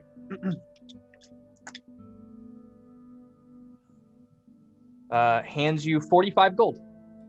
Hey, I'll take it. One step closer to being out of debt. Oh, it's not gonna happen. It's This is my life now. yeah. I was gonna make a poor taste joke about taking things, but I'll leave it right there. And as you make your way back downstairs, you can kind of see Yagro with Athalid kind of like give you that like, take you fucking long enough. You see that the 15-year-old girl is eating and drinking some water, but seems to have a pretty nice meal that 5 gold can get. Okay. And Yagra is trying to have conversations with her, but not really her forte unless it's a different type of personality. I guess not. But I just want someone to watch her. I thank Yagra. I give her 10 gold for that, actually.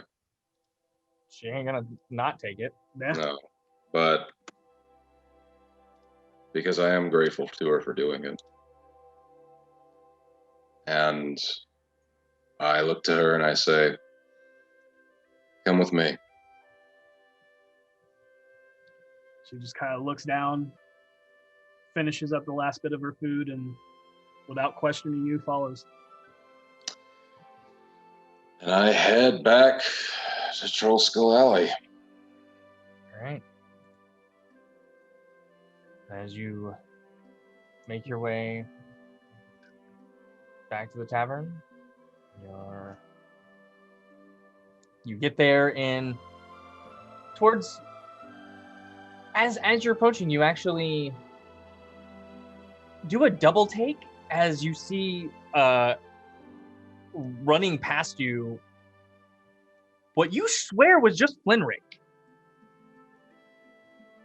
But As soon as I see that, I say, "Whoa, sir!" And as you turn, he's gone, and so you're kind of like turns and is like down an alley, or no, we'll say he's getting in a carriage, and so like you see him like stepping into a carriage, and the carriage is taking off, so you don't have time to stop it. But you swear you just saw Flinrick, but maybe it was a different halfling because it is nighttime, but.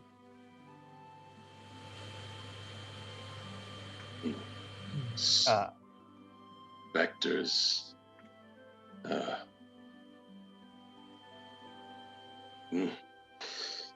I and keep moving. You come in. Not the freakiest thing I've seen today. Now, is he's solo? She's still with Yagra, right? No, she's with me. He's with him. She's with him. Okay. Yes. Do I see that the party is still going on? You do see that the entirety of the alleyway, especially now, is covered in darkness. There's no windows lit, there's no street lamps lit, there's no signs of businesses fading from the day's work, but you see and hear a raucous cacophony of joy bellowing out from Troll Skull Tavern. I don't want to. I not wanting to ruin the atmosphere, as I know this is the Emiliana surprise party, as they discussed it a number of times. I take the stairs. There's an outside entrance up to the. Oh yeah, yes. area. The only way to get in to your. I head up there first, and sit her on the couch opposite.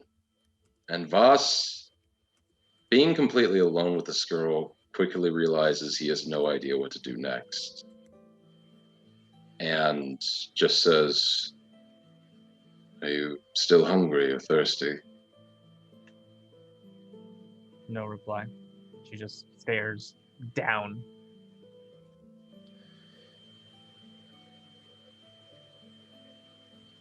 I'm going to introduce you to some people tonight.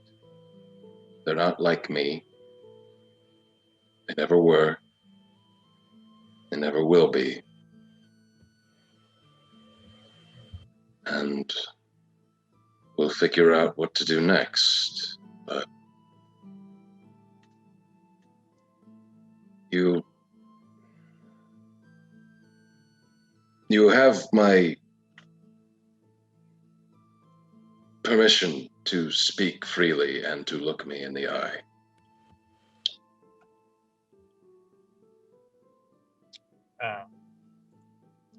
She'll look up. Kind of seems a little lost for words, but she does tell you that she's not hungry. You can say whatever you wish to these people. Whatever you wish. But they're not going to hurt you. They may be a little suffocating at times, but they're good people. I'll, maybe a moment, but just stay here a moment. Don't leave. Do I get the feeling that she's going to attempt an escape or anything like that? Your passive insight picks up that no. Okay. If there is anything about her that she has learned, it is submissiveness and following orders. Yeah. I nod and then breathing in deep and trying to put on a face, I think for a moment, pull out the best looking pouch that I have, put 100 gold in it, and just say, it's enough. I'd like that for a present, I think. 100 gold, who wouldn't like that? I think back to like, okay, this is what she paid me for the box. All right. Just turning a debt. That's like a gift. All right. And I open the door and make my way downstairs into the party. Okay. And you open the door and everybody is aglow with like just pure ecstasy of joy. All right, V, it's time. Arm wrestling match. Let's go for the championship. Let's do it. I could do it with no arms. I bet you probably could, actually. Let's go. No! Go, Harold! Wait. I got 5 gold on V. Okay. I also have 5 gold on V as I Excellent. Let's do this. Let's All do right. it. Give me an athletics check. Oh God. Both of us. Yep. Boss, do you want to know this? I'm gonna be so sad if I somehow lose this. You won't. You won't. No, you won't. I'll, 18. I see. Oh, you won't. 12. I rolled a 12, but it's an 18. Okay, so as this arm wrestling is going on, what are you doing, boss? I kind of sink into the back and watch, kind of just taking in the atmosphere for a second, but not saying anything. I will say Vinley is completely disinterested in the arm wrestling. She has continued dancing, but now has joined Chuckles and Dumbo and is twirling her robes around and looks very graceful and beautiful, dancing between these two skeletons. And very much you win. And very much Wait, have who do I it take as- money from? Here's your 5 Nobody gold, but Harold. Harold, here's your 5 gold for betting on V. Oh, sweet. You saw him using both hands, trying desperately, and she's just casually letting him like pretend like no.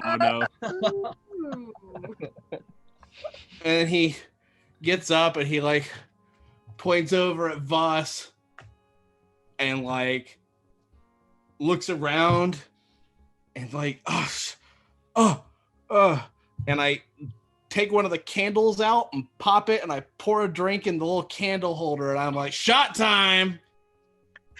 And the candle holder that you got was actually a figurine of Vaas that the spark shot at. You took the top half off and gave Vaas a shot of himself. There you go. Shots. You are what you drink. Chug, shoot, chug, shoot. Vaas chug, inwardly drink it, do is just thinking, why is everything I do and see today creepy as hell? But does does. Seisha reaches out and takes the drink from Voss's hand and shoots it. Why? What?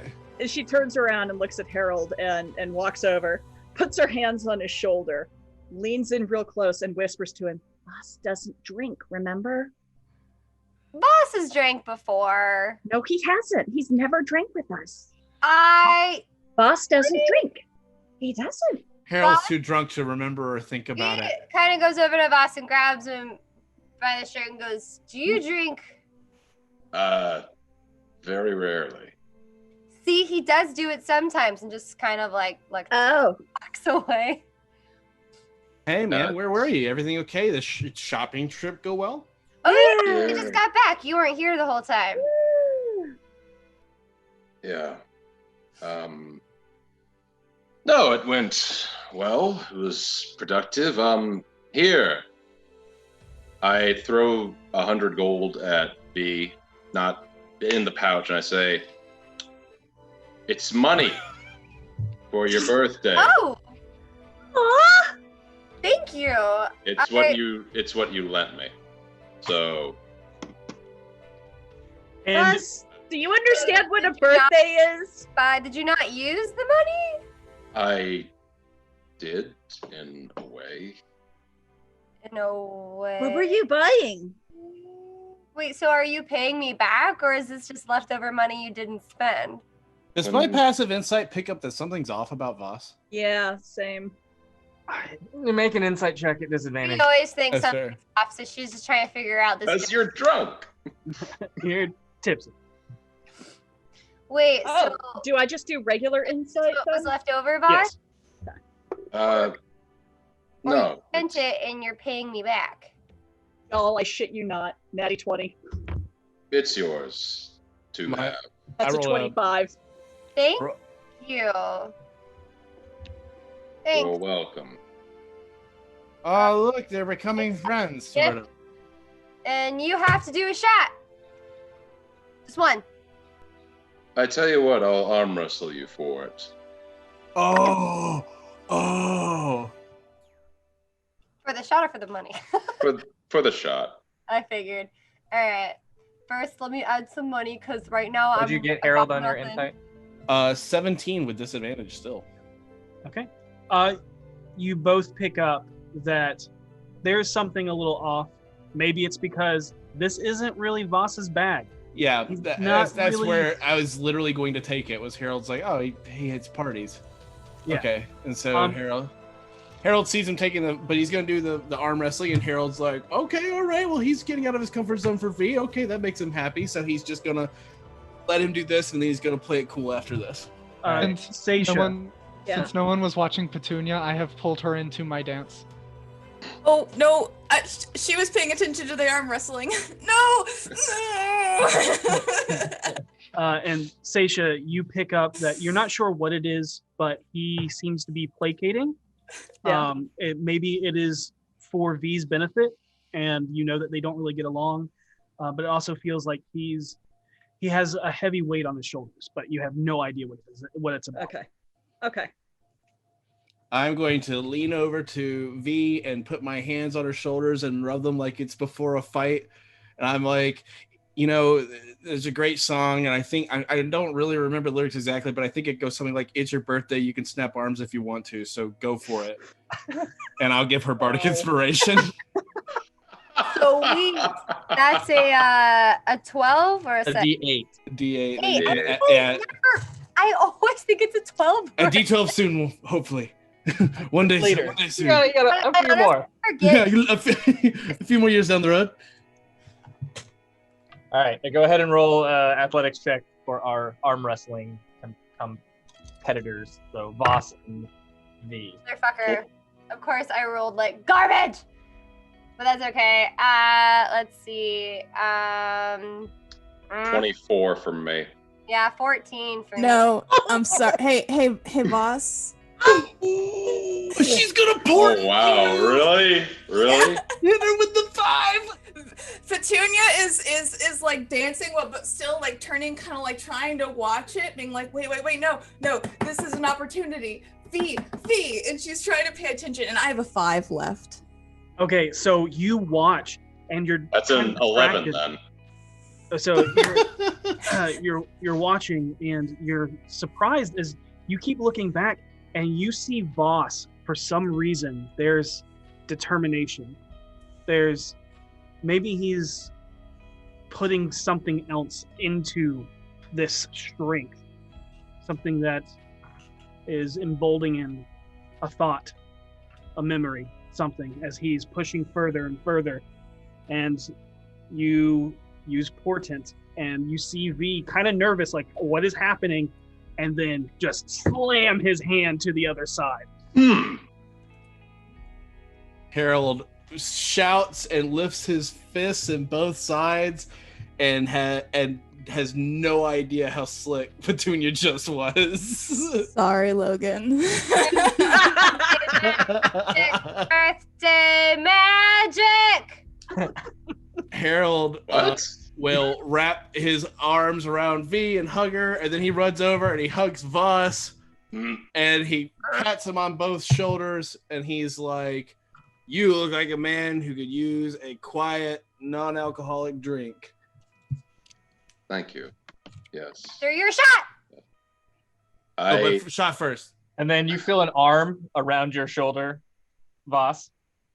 Vaas, it's so good to see you, my friend. I am excited that you are here. As Renair puts his arm around you.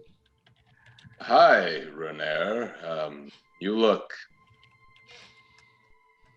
3 sheets to the wind. You know, when the birthday girl says drink, you drink. And I drank a lot. And you see him wink at you. Grand. There is something I would wish to discuss with you tomorrow, perhaps, when you are a bit more not drunk. Did you do as I asked? Yes. He I tried slaps my you on the back, best. and you watch as he reaches in, pulls out a flask, drinks it, shakes. Ah, much better. Now just a slight buzz. What is that? That's a restoration. Oh, I'll do it. understood.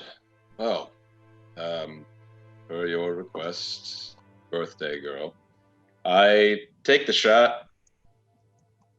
Harold will take one. Harold will actually make you stop and be like, "Oh, everybody, he's taking one. We all got to take one with him." Yeah, I was about to say, as soon as his hands touch those glass, Vinley's attention like snaps and is like, "What is happening?" And she almost like levitates over and grabs another shot glass. He'll wave Petunia over too, and he'll be like, "Okay, all of us together. Let's take one together. Like one big group.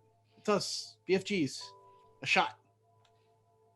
Because we have a shot of the future, and I wouldn't want that shot with anybody else. Happy birthday, V. Okay. Thank you. Cheers. Woo! This one is like 1/4 of 4 different shots. So Oh, it tastes like ass. Oh man, and the peach one just overpowers the rest. Oh Mine no, tastes peach like is passion always fruit. gonna be alone. You can't mix it.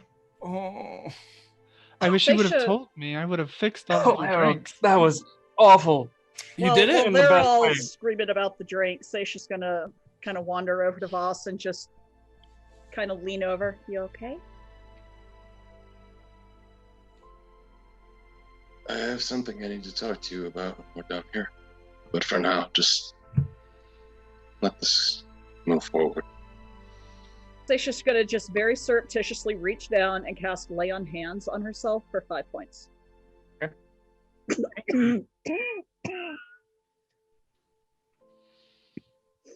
Okay. And Vaas will mingle. He won't try to intrude or disrupt the party at all. He doesn't want to. Oh no, sweetheart. Vinley, after you have your side conversation with Seisha, will offer her hand out to you, her bare hand, and say, "Shall we reprise our roles from the party that night?"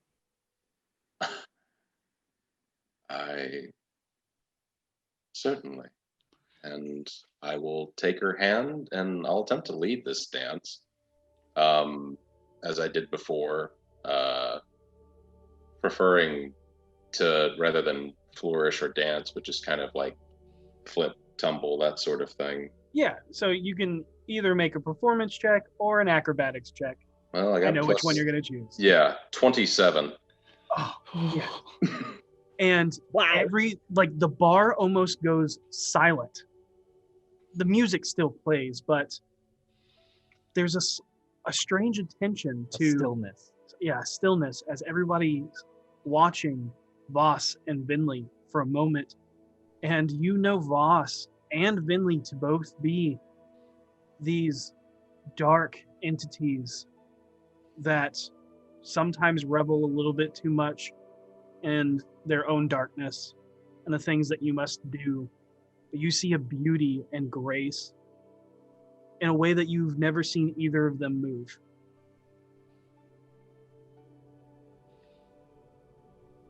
As soon as that's completed, I look at her, smiling, and I just kind of like nod and give a gracious bow and say, I'm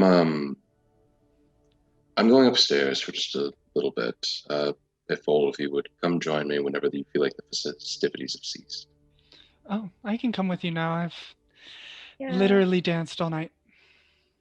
I'm sticking with V until festivities are done, so y'all have a good time. I'm trying to spend as much time with Petunia as I can, but I'm trying to be real subtle about that. And he looks and sees she's right next to him. He's like, shit. It's kind of like swaying a little bit side to side. Her Every once in a while, skirts are she's kinda like in the about opposite to way. fall, and it's like he's been hanging out with her enough now that he just pretty naturally, his arm reaches out and just leans her back up just before she does. Dee, would you like me to put your stuff upstairs? Yes, please. Okay. Seisha will get a tray and load that up. So as you get to do that, Petunia, swaying a bit, starts to make her way towards V. Yes. So I didn't really know how to give my gift earlier in front of everyone because it's a little strange. But Okay. and I didn't expect any gifts at all. she's like, well, the first one's kind of a 3-part. The first one is this. I whipped this up during a little earlier, and she will present V us with like a really looks like a really quick sketch of Lo and V at the hearth with her telling the stories. And and you would remember her just kind of sitting quietly by and just it looked like she might have been taking notes. You weren't sure, but you could see that she was making a sketch of it. I know it's not like the painting, but I thought it would be a good memory for you. Thank you. I love it. And I guess, I don't know if this is more for me than it's for you, but I realized that you need to re-sign my autograph book, and she'll hold it up. I don't know, you can't really see it. It says Via Miliana Gathala right there. And she's like, can you Can you write your real one now? Yeah. And she signs it this time as V Veterock. And and Petunia's beat red, and she's swaying as she's doing. She's like, "That, thank you, V." I still can't believe you met Vanilla. Oh, she was delightful. She was just the sweetest. When I first started spending time around with you all, I was just starstruck, and I took all these notes because I wanted to be one of those people that like told stories about like these adventurous people. And because at the time I was never sure I would get into anything more thrilling than like the delivery schedule. But I think there is some pride to what I do as a librarian. And what I'm getting at is, I haven't been able to find any stories about your family or your ancestry anywhere. That was originally my idea for a gift, but there's nothing. But it seems like you have a connection to that, and I was wondering if even now or later if you find anything on that trip, if you would want to record those in an actual book. Thank you. Yeah, a big issue with learning about the history of specific family lineages within Goliaths is that it tends to be word of mouth more than written down. And so if those people are destroyed, essentially, then there is nothing. There is always an option. As she holds up one of her wands. Well, wouldn't you like those to be preserved somehow? Harold carefully just moves the wand back down. I would. I just know that tends to be tradition. That's why it was always so important for my grandmother, to always tell me those stories, because that's how she learned them, and that's how anyone learns them. But they're beautiful stories, and they're important ones to tell. I know. I just know there's still so much more that she didn't even know, and I technically have all these spirits and stuff, but it's not like we're chit-chatting all the time. Well, maybe you can discover more about them the more you go on. That's the plan. I'm hoping I can find something that can help tell me more, something that people who aren't Goliaths wouldn't notice or see or be able to interact with, and that's why it's lost to others. Who knows? But I'm happy to help wherever you need it. Thank you for trying. And happy birthday. Thank you. She gives her a big hug. Just envelops her. You Yeah. see her little feet kind of dang, like, oh, you give good hugs. She does. All right, well, Okay. looks like Harold here is about to drop at any moment. Maybe Oh no! I'll go upstairs. Harold, do you want a refresher? No. Okay. Do you want some water? Yes. And Harold will get a big mug of water, and we'll just be sipping that as once everything calms down, we all head upstairs. And as everything's calming down, all of the alley come by and give you hugs, V, and wish you happy birthday. Happy birthday. Thank you all so much. And thank you for brightening the alley. Ever since that you all moved in, that there has been a light that they didn't know they needed. And they open the door and they say, even in its darkest times, as you see the alley completely black. And you see Kara come up to you and just kind of squeeze your hand. And in that motherly way that she has about her, as she gathers the three kids and as everyone kind of heads out for tonight. I give Declan a kiss on the head. He grins. Thank you all so much for coming.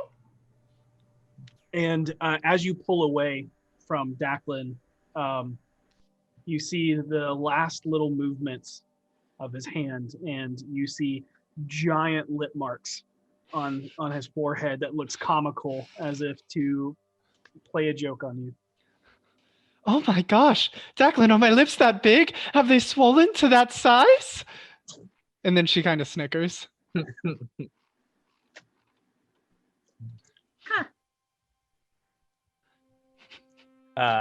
And he just waves, and then you kind of, as you're walking by, you hear Pixel leaning into Yosef and goes, "I don't get it.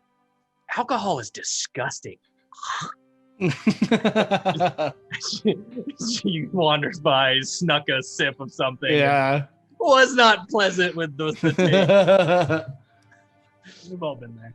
We've all been there. Harold will turn to Michael Petunia and be like, "You want to stick around for just a little bit before, just hang out with us for a little while we all simmer down." Harold, are you sure you don't want to freshen up? I'm feeling great. Okay. I'm not like super drunk. I'm just drunk. As everyone's leaving, Rainier, I do have something to talk to everyone out once we're all alone. I have news. Perfect. Hi, news. Is this news I need to excuse myself for? Look to you, Harold. Harold shakes his head. Okay, I just wanted to check. He'll take your hand and squeeze it reassuringly. Aw. Vinley does see Mama Ue off and tells her goodbye, thank you for coming, and that Vinley will say, perhaps tomorrow or the days following, I do actually have some very I have some very special components for you. And she pulls one halfway out of the bag, one of the ram horns. Yep. The aberration satyr. And she smiles and she goes, "Just so you know, your fish is costing a lot." I'll let him know. Mama, before you go, thank you so much. And Seisha will hand her a bag of 50 gold. Yep.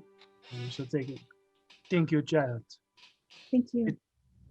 There's nothing more important than family. Yeah. And she looks at everyone left. She has good family.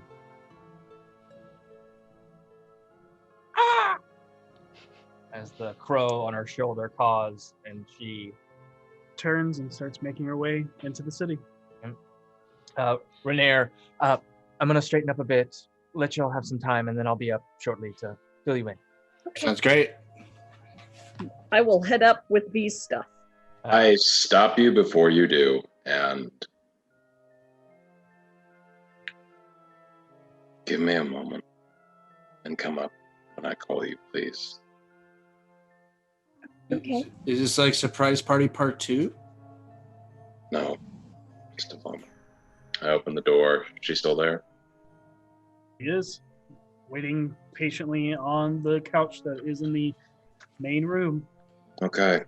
I come up slowly. There's someone here. Did Vaas get a puppy? I don't No. know. Seisha will walk up there. I Follow her. Hello. Hi. And as you walk in, you all see Harold and V instantly recognize this girl. Oh, hey, it's you from the shop. Oh, hey, how are you? And everyone sees a 15-year-old human girl with a cascade of shimmering silver hair and bright gray eyes. She looks extremely timid and reserved. Her body language is very closed off. Not like beaten or abused, but just kind of unsure, a little scared, nervous. I don't know if this will. Unicorn shop, right? And she shakes her head. But Seisha, you were saying? I don't know if this will actually work because I don't know if they count as celestial, but divine sense. 2 No. undead. 3 if Okay. Scar's out. 3. Okay. Harold's going to.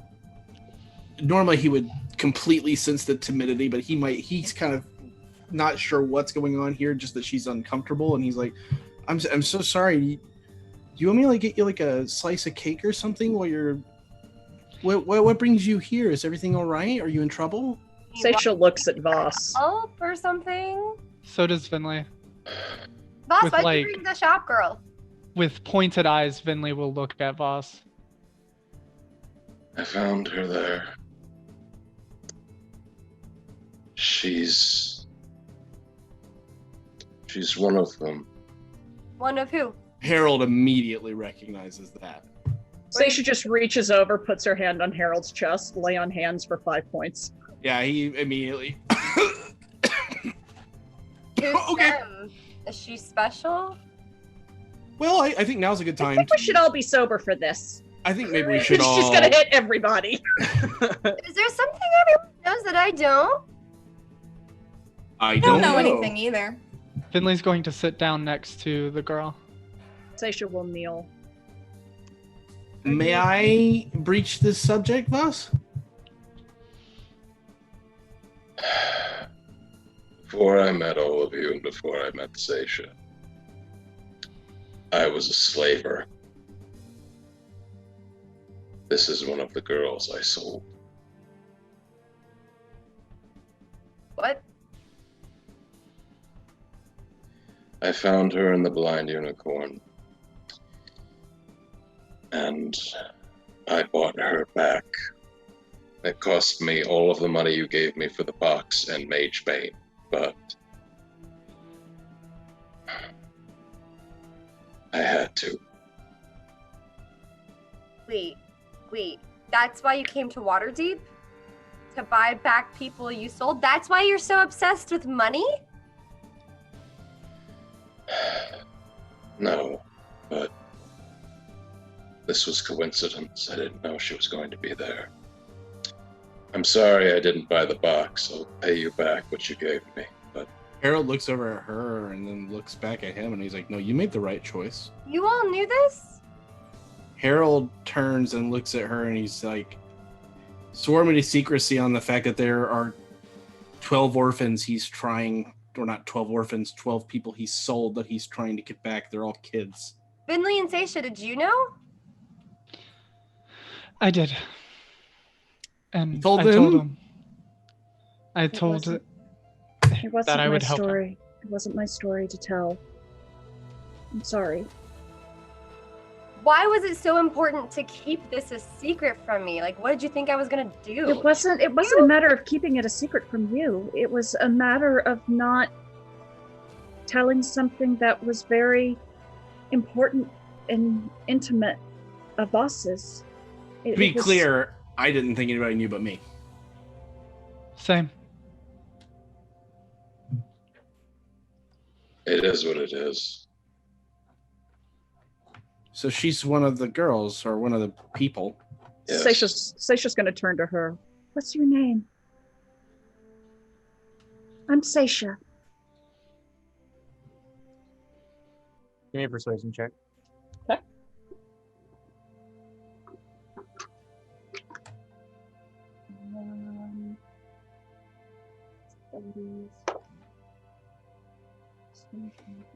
That's 21. Possibly. She's Very really nice to nice. meet you. Super smart. You're in a safe place. Oh, crap. Hi. Yeah, I was the guy that looked like somebody else. Oh my god, I totally forgot. We looked totally different when we met. Yeah, Harold's kind of putting together at the same time he is. So I was A Furbolg. Furbolg. I was a Herbolg. Furbolg. her ball, and I bought the dress with pockets and the boots. I got the boots with the fur. The boots with the fur. You see her looking at your like. You bought the dress. I'm sorry? You bought the dress. Yeah, and the boots. And he bought a key. I bought a key. He bought it. We don't know what goes to yet. I've already tried it on every door in this building, and let me tell you, it doesn't go to any of them. Did you guys really not know what it goes to, or did you just like find a key and we're like, oh my god, I'm gonna sell? I think she's maybe in a bit of a state where that's not what's on her mind right now. Oh, okay. Sorry. No, it's okay. I just think what she needs right now is support and people that have her back. And thankfully, that's what she's got. And he looks at Vaas when he says that. You notice Vaas has slunk back from this. He is not moving forward. He is trying to, it's almost like she's toxic to her in a way. And he's letting all of you just do what he knows you do. And he's hoping that almost that she won't notice him. Okay, you're in a safe place. Tonight you're gonna stay in my room, okay? It's upstairs, it's quiet. There's even a little tower with a nook in it that you can go to if you need something more private. And I've got some chemises that you can wear to sleep in. Have you had anything to eat? Got a lot of food. She nods when you ask that. And you get the sense that she's trying to take all this in, and your passive insights are picking up. She's trying to figure out what game is being played here. Yeah, exactly. Like what? Yeah. That's what I figured as much. Yeah. When's the shoe gonna drop? Yeah. When is Harold points and he's like, Why don't I take her upstairs and get her settled in, and you guys go get her a slice talk of cake. down here. I'm gonna get her a slice of cake too. Okay. I just think cake makes everything better. I know. Sure. I don't know about you as emotions to her. I don't know about you personally. A slice of cake makes any bad day just slightly better. Get her some milk too. Milk on it. I'll be right back. Take Vinley aside for a moment and I say, Logan, get closer to your mic. I take Vinley aside for a moment and say, I do know that she knows a bit of magic. I believe perhaps she was promised to learn. I don't know if there's something you can. I think she would prefer to be in a place where she could learn that. I don't know how that works, or if there is a place that would teach her. But I understand. Give me a moment. And she will walk over to where Seisha, and please tell me her name again. I didn't hear it. It cut out. Alphilid. Alphilid? Yep. Alphilid. Alphilid. Alphilid. My name is Vinley Galanodel. I am a wizard of the Force Grey. My the friend. word wizard, you see her perk up a bit, but Force Grey doesn't. Like, yeah. My friend told me that you were rather talented at magic.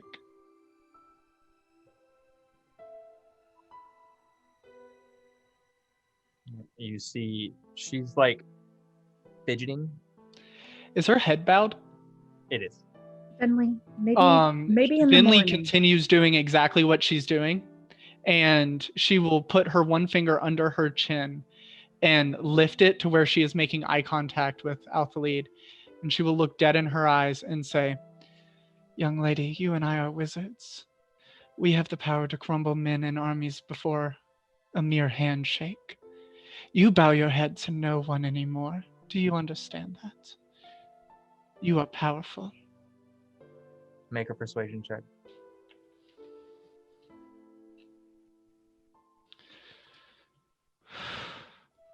Yo, I'm gonna cry.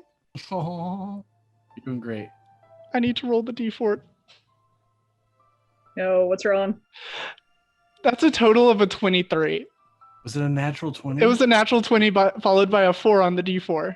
That's fate. You see something change in her eyes. What was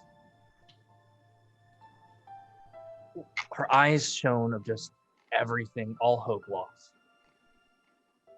You see a fire behind her irises, and she nods to you. And Vinley will reach deep into one of her sleeves and pull out a long, slender, elegant wand that she has and say, here you go. If you don't have a focus, you do now. And if you ever find that one inadequate for you, I would happily take it back. And if you have any questions while you are with us, know that I am here to answer it and that no harm will come to you while you are under my care. You see her, look at this wand as if it almost is a freedom being gifted to her. And you see her look towards her robes, lifts up the shawl, and you see a small pouch that you can easily identify as magical components. But she only has a few, and you have just given her a way to cast. Yeah, and you watch as she reaches in and you see her pull out a very small book. And you watch as the book itself has what appears to be a little fold of leather on the end. You watch as she slides the wand up the spine of her spell book. There we go. Kind of grips it close to her body. Much better. And if you ever have any need to look over mine, my pages are always open for you. You see her give the faintest smile, hesitantly. But not in fear of you anymore, but almost in disbelief. Just of where she was and where she is right now. And Vinley will smile at her and curtsy. A low, deep elven curtsy, showing her the highest form of respect. And then she will get close to her and say, dear child, you have something that many people don't have. Magic comes from pain. I'll teach you to utilize it the best to your ability. And she will return to the curtsy. And then she'll turn to everyone else and say, now if you excuse me, I am exhausted. I'm going to bed. Seisha will hold a hand out to Alpha Lead. I'll show you your room. She'll take it, but at the last words of Vinley, you see her eyes kind of drift towards the man in the shadows, trying to stay hidden, trying to be nothing more than a fly on the wall.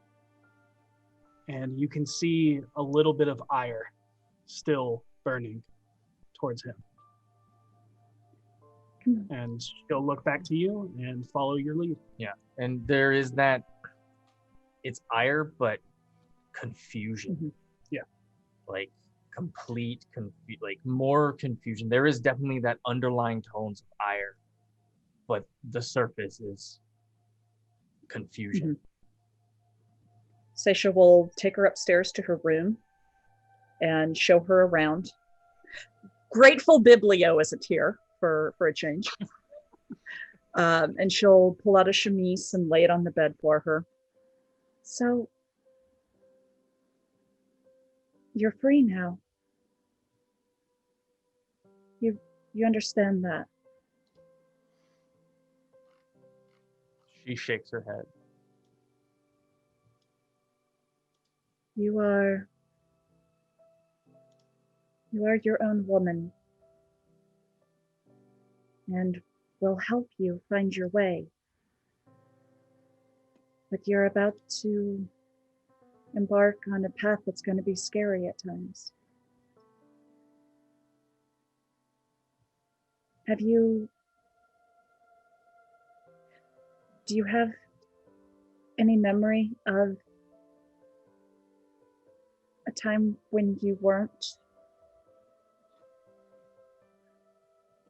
I'm just going to be blunt because I'm not really good at the pretty words like Venley. Have you ever been free before? Do you remember what it's like to not live under someone's thumb?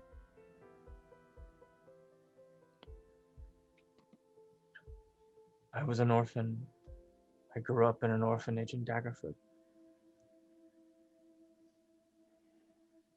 The world is a wonderful place. It's also very frightening. And it's even more so if you try to go it alone.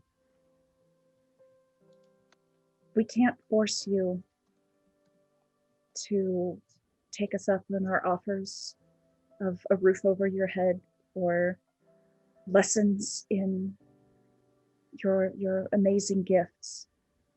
This is your choice. But you have our support. Even my friend in the shadows. You see her eyes go distant when you mention that, and she shakes her head. He's tortured himself over what he did and over what it meant for you and the others. I know it's going to be very hard to have anything but hatred for him. But he's one of us, and deep down he has an amazing heart. And it's that heart that's led him to seek you and the others out. If you can't be around him, I will completely understand. But know that that won't change any offer of help or shelter or anything that the rest of us offer you. You're going to have to continue. You're going to have to learn to stand on your feet. And it's going to be hard and it's going to be scary, but we'll help you. And as you continue on and talking to her, you see that confusion and ire and all of the muddy emotions of her past just kind of swaying inside of her mind like a small hurricane on a storm on the sea. But she's quiet and very contemplative of everything that has just been dropped at her feet. And she does not answer you. Mm-hmm. She does not say anything. Seisha's not expecting an answer. I'm going to leave you.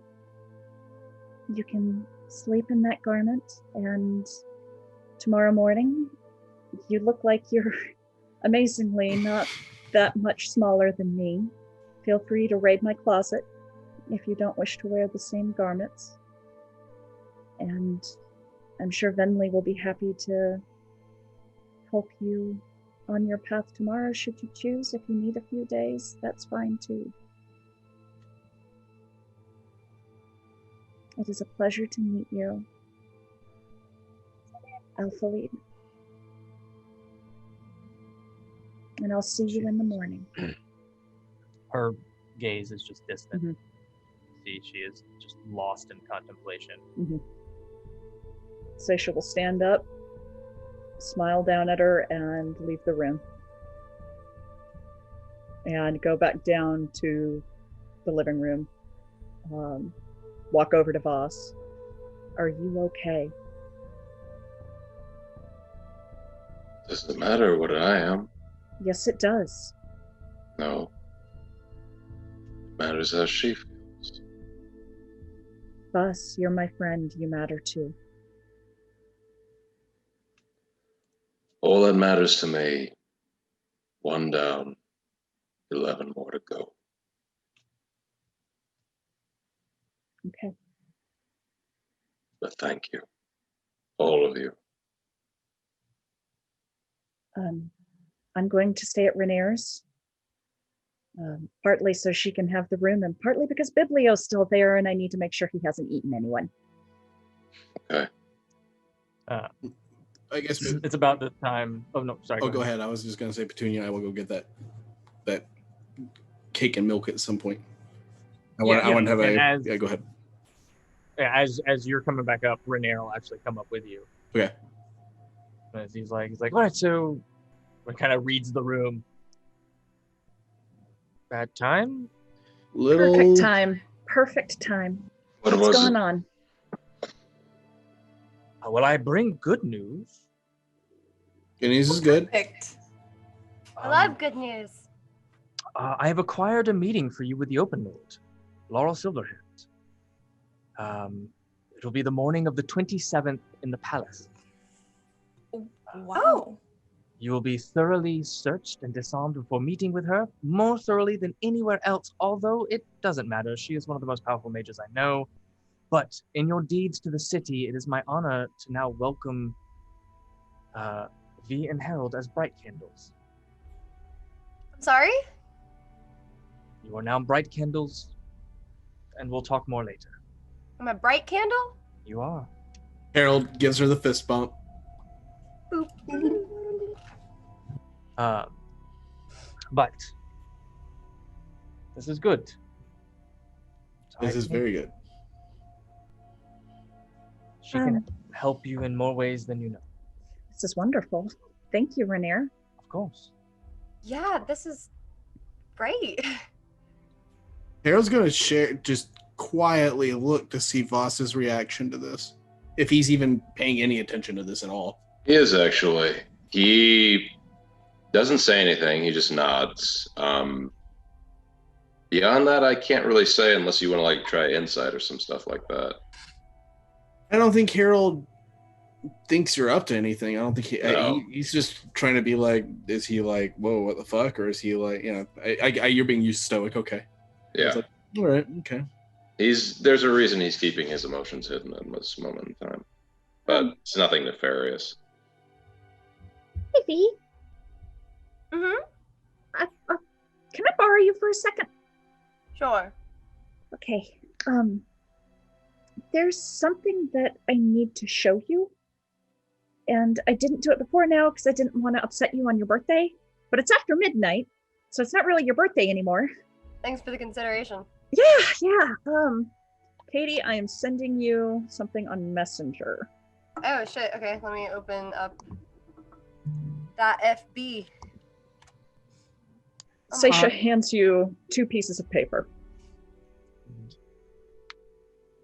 I got word back from your mother about sitting down and talking. She said no. Read the letter. And Katie, actually read it, because I didn't read it on stream when I got it. All right, you want me to read it? Okay. Yeah. Dear Lore Seeker, I graciously accept your offer of telling the story of the Cathalas under the condition of having Via Miliana offer an apology for embarrassing herself and her family with her outbursts last we met. Hopefully with understanding our story, you can help illustrate to our daughter how much it pains me to see her be so flippantly barbarous and turning away from those who worked to give her everything. I'm also curious as to the other 3 premier noble houses we would be accompanying in your chronicle on the history and heraldry of Waterdeep. And my response is the second letter. 27th, 3 p.m. sharp.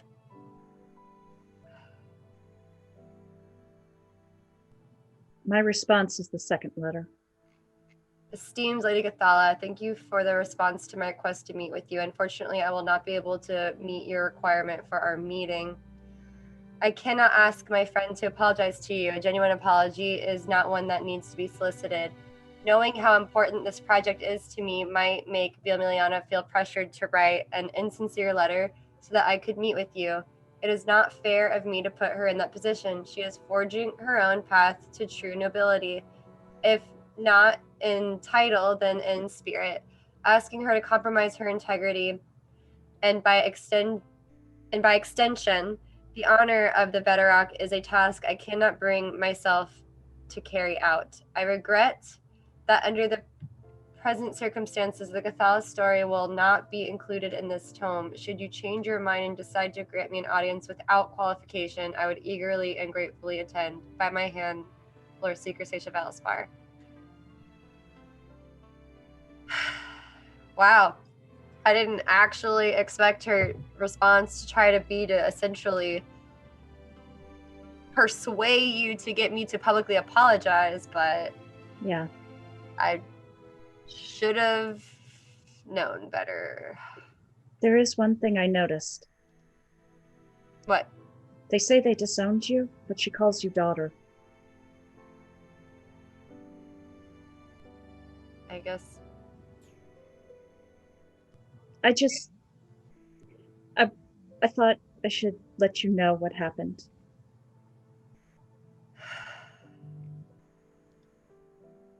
Oh no, I froze. It's okay. No, you're good. Oh, wait. Oh, wait. You predicted the future. There we go. I'm back. Oh my god. It was like a sneeze. She like knew it was coming. Oh, about to freeze. I thought Petunia was the divination wizard. I know, right? What the heck? Taking was amazing. my thunder. Well, I mean, she was, I guess, on some level willing to meet with you, but I guess, you know, just like any other self-entitled noble, they're trying to use the situation to their advantage. So, yeah. Can't say I'm too surprised with that. I honestly thought she was just going to say no, but I did too. But yeah. So in addition to supposedly them disowning me, they want me to apologize for what? So that we can continue on this relationship of not being a family anymore? I don't know. It would be one thing if I was trying to go back to them, they'd want an apology, but this is ridiculous. Maybe it's just me projecting, but do you think that maybe deep down she cares? No.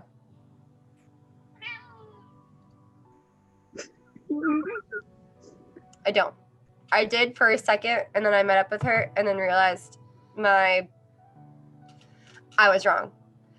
I've always kind of had this issue of misremembering people, picking and choosing things and putting them together, Yeah. and then not really remembering who that person was. I think that's just basic nature. Oh, well, I don't know. But I'm sorry. And I'm sorry to hit you with this tonight, but just in case she sent a response, I didn't want to have to It's okay. mislead you or anything like that. Thanks for telling me. Yeah. She All right. Unbelievable. I wouldn't even be surprised if my father oversaw this letter back to you. Moms, am I right?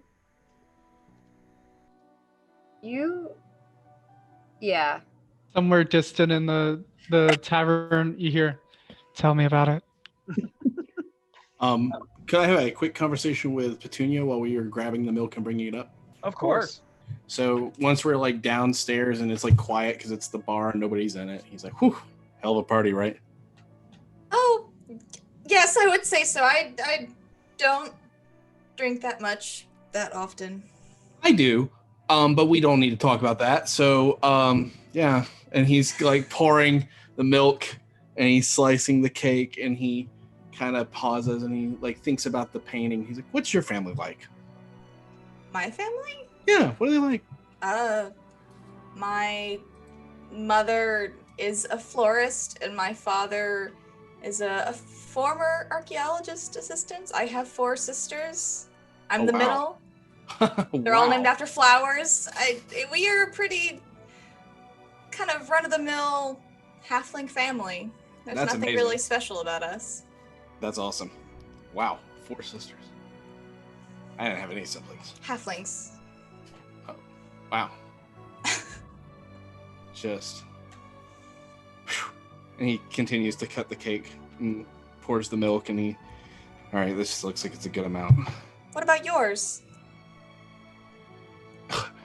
Oh, my family? Yeah, they're upstairs.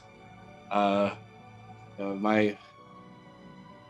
Well, you know, my dad, my mom. Yeah, I told you everything about my life's always been really weird and kind of over the top, and hardly anything as cool and relaxing as florists and archaeologists. My dad was a con man. My mom was a con woman. I think they met on a con, but I who knows? They were probably lying. And I was just, you know, I helped them do it. It's kind of how I got my start in this whole business, if that's what you can call it. To me, it just feels like entrepreneurship on a whole other level. But yeah, my parents weren't the greatest people. They were they were everything I didn't want to be, which is weird because I turned out just like them. You think so? You don't think you've grown better than them in any way? It's hard to tell because, you know, as a kid, for a long time, they were my heroes. You know, because it's like Dad could just say anything and people just believed it. It didn't matter what he said. He convinced people he was a dragon. He convinced people that he could cure any disease. He convinced people he was this excellent art collector. He convinced people, and Mom would just go right in with it, and they loved it. They didn't even do it for the money. They did it for the thrill. I can't tell you how many times we threw big bags of cash in the river to lose it, just because they just wanted to do it again, and they wanted to do it again and do it again and do it again. And it seemed like you know, some kids are out there in school and I'm out here tricking nobility into giving me money, and it felt like I was a superhero and my parents were these super spy, amazing thieves. They were untouchable. But you've grown better than that already. I mean, I think I know you enough to know that you're better than that. Well, I mean, I guess it depends on who you ask. You know, it depends. I think that there are good reasons to lie. I just think that my parents never really found those. And I don't know where they are now. I'm sure they're out pulling some crazy heist now. Speaking of good lies, you were lying when you said you were going to help kill that nobleman, right? I'm not going to kill that nobleman. I promise. I will find another way. Because that's just not who I am.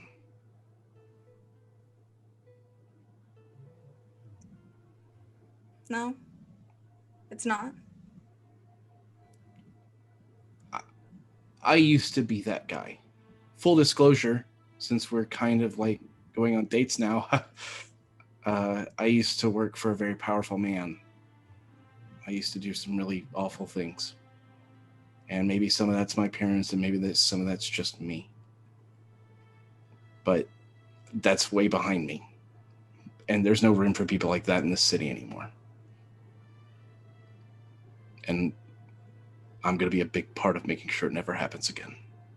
I promise you that. I believe you. Let's get this cake up. You know, there's one little thing that bothers me about it all, you know, is that after my parents ditched me in Waterdeep and left me here years ago, and I've been dragging myself from that to now, is it weird that I still think about them all the fucking time? That I wonder what they're doing, or if they think about me, if they worry about me, if they even remember that they left me. Is that weird? They're your parents, Harold. Of course it's not weird. There's always going to be some sort of bond, some sort of magnetism towards the people who made you. And I know that not everyone has parents like I did, certainly, even from my little time outside the borough, you know. And I still think it's reasonable. It may not be what the story everyone wants, but it makes sense.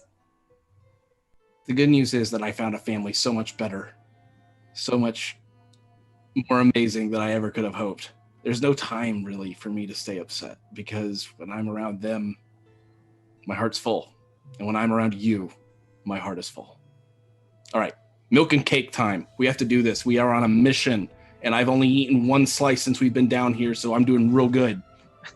Oh, don't put that kind of pressure on me, Harold. I really wanted another one. All right. We split another piece, but nobody has to know. We'll eat a couple of pieces, and then we'll run upstairs and deliver. You get that? You go upstairs, you have the small conversation. Yeah. And then make your way up to Seisha's room.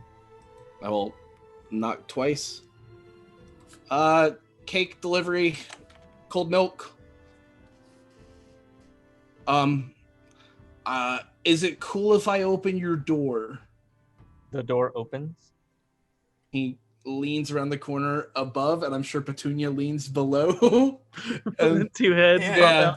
Hey. I don't know what kind of cake it is. Seisha told me, and it was so many words I lost it. So it looks sort of red velvety. It's Here you go. delicious. It is amazing. I've had 4 slices. I only know it's lavender involved because I smell a lot of lavender these days. It's a whole big thing. And I hand it over. She'll take it hesitantly. She'll take it. Petunia will hand her the glass of milk as well, just kind of smiling. She'll take that again, hesitantly, kind of looks down at it, looks back. You up can at just leave the plate and the cup. I'll get them tomorrow. Don't sweat it. Like, you just leave them all anywhere. Welcome to our place. I'm sure it's been a really shitty journey, and I'm not gonna be much help in this regard because you've been through a lot tonight. But if you ever get weirded out or something freaks you out in the night, you hear anything strange, whatever, don't hesitate to call for any of us. You're not gonna bother us. We're all here and happy to have you, and you're a guest here. Okay. I'm not, but right. It can be found nearby-ish. Yeah, just right down the street. If you need a book. If you need a book. If you like reading. She kind of nods her head. You can see Harold like, okay. Like, not used to nobody responding. Okay. And you can just feel, Harold can. Petunia, your passive insight I don't think is too high. But you can feel the contemplation of just thinking about everything. And he's going to reach. Hold on, do I still have it? I do. He's going to reach down on his belt and he's going to pluck the viol up and he's like, quick song. 5-second song. Like 5-second song? 5-second song. She'll shake her head. No 5-second song. All right, well, if you think you want a 5-second song, let me know. I'm really good at the 5-second songs. And he will head back down the stairs. And he'll turn to Petunia and be like, so anyway, it's like a piñata, but they're pants. So it's like a pants yada. That's how I was thinking. What?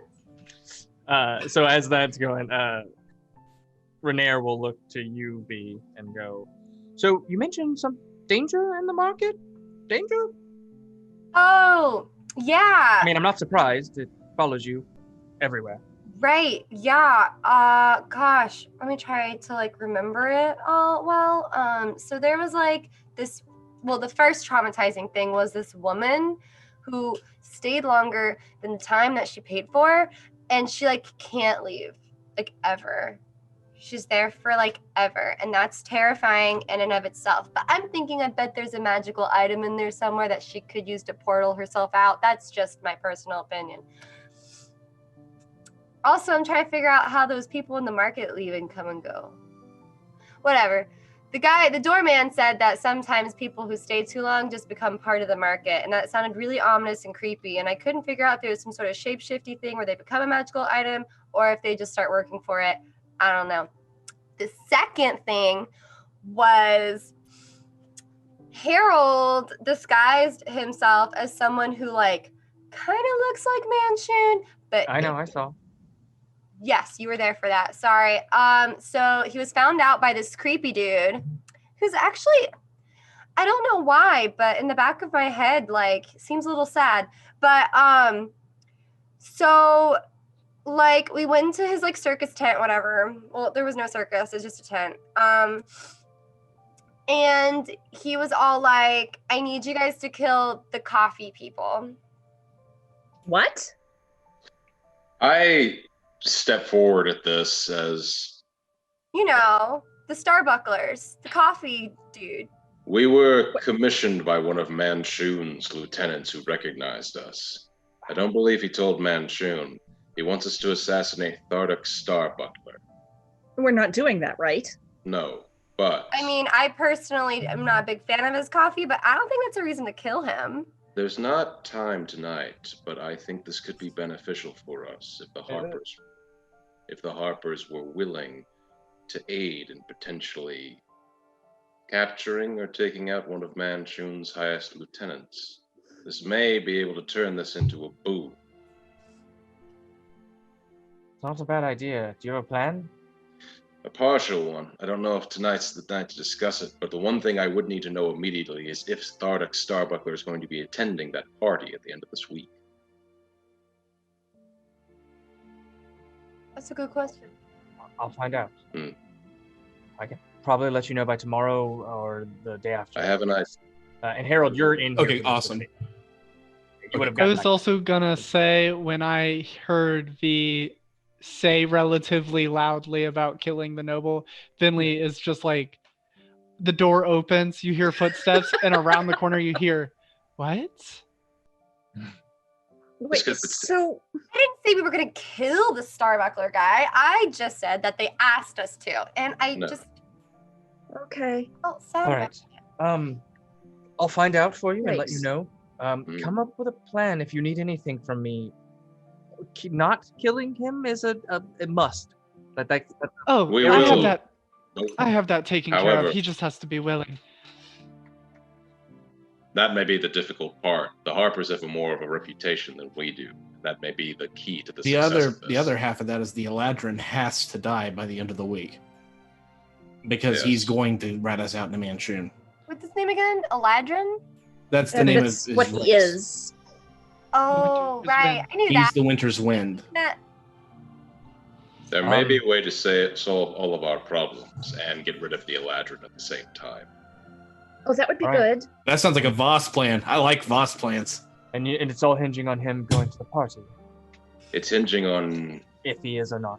I'll find out. I'll let you know. potential. Yes. Uh, On this. I Yeah. should be able to find out by tomorrow. Excellent. Thank you. Of course. If there's anything else, just let me know. We'll speak again on this soon. Of course. Like you said, if there's a means to deal a heavy blow, mention this to Laurel. All right. If it means hitting Manchun hard and taking out one of his head lieutenants, I assure you, you'll probably have the entire backing of the city. That's not a bad idea then. We'll consider that. However, if that's going to be the case, no one can know that we're meeting with Silverhand. Of course. Nobody We knows. have, in order for us to be able to be free of Manchun's wrath, no one can know. I don't know how that changes things. Do we but actually think he hasn't and won't tell Manchun if If that he had happens? told Manchun, we'd be dead. Oh, that reminds me. Boss, guess who's back? Oh yeah, Flinrick. I think. Aethan did it. Yeah, he walked out of the cellar. It was very dramatic. A lot of fog. Though, you know, something about him coming out of like the depths with like fog gives me like almost like a vampire-y, creepy vibe, you know? It should. Speaking it of should. which- The place he came from is terrible. I used to read stories about it all the time. There's a demon lord vampire that rules it. I hope Averin's okay. He's not quite a demon lord. Is Flinrick a Well, that's what they call him. No, Flinlord. No. He just came from a land ruled by vampire. He came from the land of vampires? Demon Lord Strahd. That's his name. Yeah. Lord Strahd? Yeah, if you ever want to read stories about him, I've got a couple. It's super That sounds creepy. made up. You think It's super terrifying. But he's really In really any cute. case, Rainier, reconvene soon. Yes, of course. I'll be in touch tomorrow, and he'll. You should get rest. You've had a long day. Yeah, I'm staying at And, your he'll- house tonight, if that's okay. Biblio's still there, again, you so have- I've got to find a way to get him back here. You're more than welcome. You're there. I've given you free reign to come and go there as you please. It's more your place than mine. Stacia, Yeah. if you could stay for a minute, there's something I need to talk to you about. Okay. Rainier will walk over to you, V. He'll get on his tippy toes and give you a kiss. Happy birthday, beautiful. Thank you so much. Again, I'm sorry for the subterfuge, but I hope the end was magical enough. It was. It was perfect. I'll see you tomorrow. See you tomorrow. And he'll squeeze your hand and head out. It's so romantic. We all need to decide about something else that you didn't hear, Stacia. Potentially, when we were walking into the meeting, we heard about a rendezvous for a particular item that the Zentarum are picking up at a specific spot at 11:30 tomorrow morning. We got to deal with that.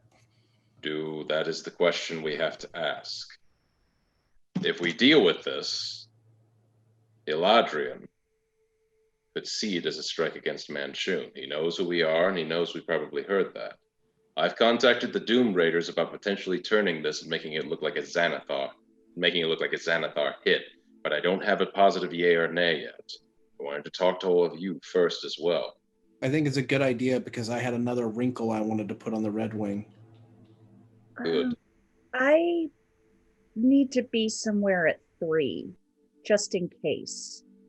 Harold checks a watch. He looks down at a pocket watch and thinks in his head. He's like, "Do we have enough time to do a heist right into 3? I don't know." I wanted to ask all of you if you even wanted to do it. We're risking a lot, and if we get found out, that's war against Manchun, and we are not ready to fight him yet. If one of us is doing this, we're all doing it. I haven't given. If I get vaporized, we all might as well get vaporized. If the Doom Raiders truly are going to go after it, I see no need for us to. Fair point. And if he truly knows that we know this information, why would we risk putting our hands in somewhere that's an open trap? Let's hope he believes that then. It's a good point. All right. If I was there, I could use this to point towards the Red Wing. And if we could point, here's my idea. When I got into that carriage with the Rose, it made me realize if I could convince Manchun that the Rose is an alternate identity of my Manchun, maybe we can force their hands to get tied back up with each other and maybe even take the Rose out. Maybe. Keep careful about this plan getting too convoluted, though. We have to keep track of a lot of pies if this is going to work out. This is true. And I would just be careful, Harold, of donning the Red Wing disguise and posing as a Manchun. Oh, I'm not doing that. So soonly after. No. saw You won't be through. seeing that. That coat's going in the closet a long time. I think he's more of just spreading rumors. Yeah. I messed up. I mixed up my dates. It's not today, it's tomorrow. Or not tomorrow. Today, but tomorrow. I have to be there on the 27th. Okay. Got it. Okay. May I suggest a planner? We have several types of I would love one. formats. I need one. Yes. After we do the heist, I'm going to go and get books Great. and a planner. I'm glad we have our priorities straight. Just one last thing on top of all of this, on top of all this madness, remember that at the end of the day, when we're at that party, we need to be looking for that final piece of the stone. Yep. I'm ready. Yeah. I'm ready. Is that tomorrow? No, that's in a couple days. It's like Okay, next that's what I thought. 10-day. Technically, it would be the 31st if you want to put Harold's- a number on it, but it doesn't have a number. It's just called. I'm going to pause, and then he's going to cringe, and he's going to slowly look over at Petunia. She looks as confused as ever. She kind of looks over up at him and goes, And he looks at everybody else like, do we tell her? Just written all over his face. Okay, Harold's like, don't worry about it. That's something for another. It's for another time. Is this what you warned me about earlier? No. It's best we don't go on about anything. Correct. We'll tell you when the story is completed. Yeah. That, and then I will tell you every detail. We'll laugh about it. We'll eat sandwiches and talk about it. It'll be delightful. Sorry, Petunia. We just have seen a lot of good people get hurt getting involved in this thing. It's much bigger than us. We can't control it. So it's not us distrusting you or us thinking you can't handle it. It's something that is beyond all of us. And it's just easier for everybody if you don't know. Yet. It is what we talked about. So yeah, the answer is yeah. Sorry. But you were all good people too, and you all could get hurt. Well, that's the job. We didn't mean to know. Anyway, we didn't mean to be in this position, but you know how we are. It's who putting anybody else there would be really rude. I just wanted to study magic. And I got sucked into a whirlpool of chaos. And I just wanted to make bad jokes while playing accordion. Look where I got. I wanted to see the world, and boy, am I seeing it. I just didn't want to be home anymore.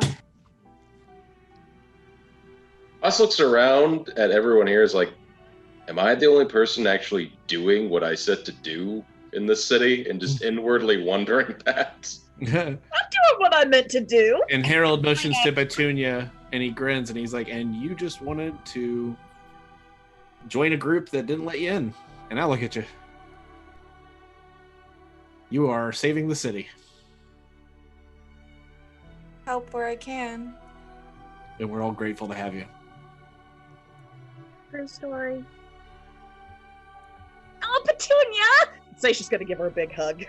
Oh, group hug on Petunia. Group hug on Petunia. Petunia!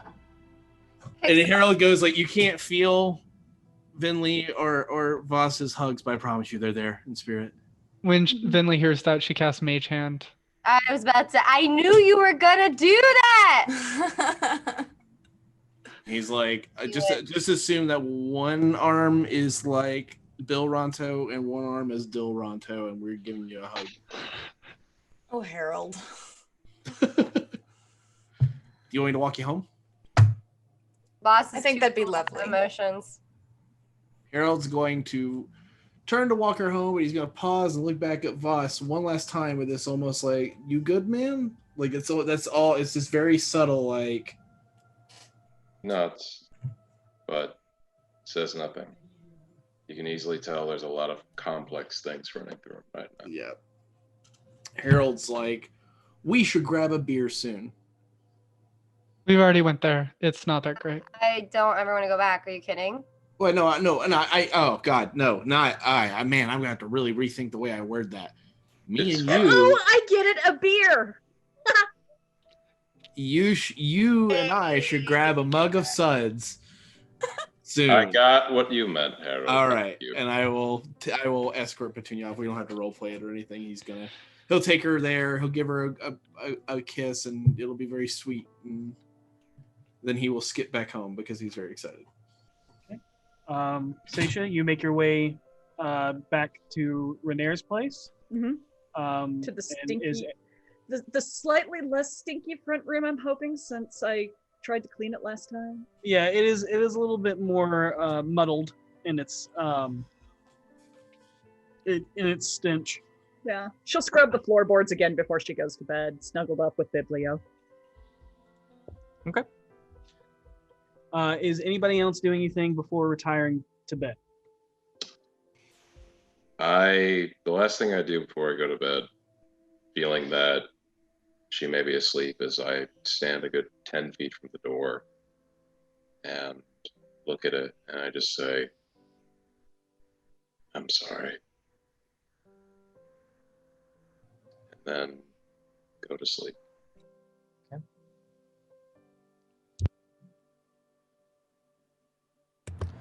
All right, so as you all finally settle down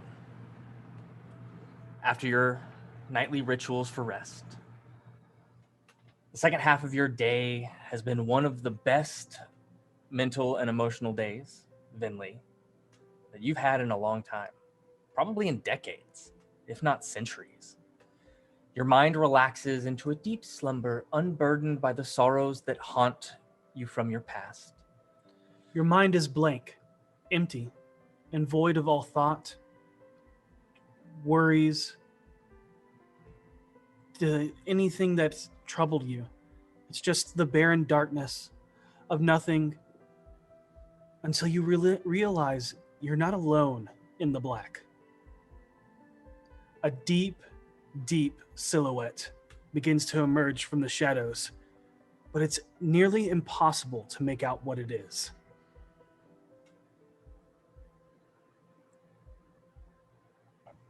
And from the darkness calls out two words in a calm, soothing voice.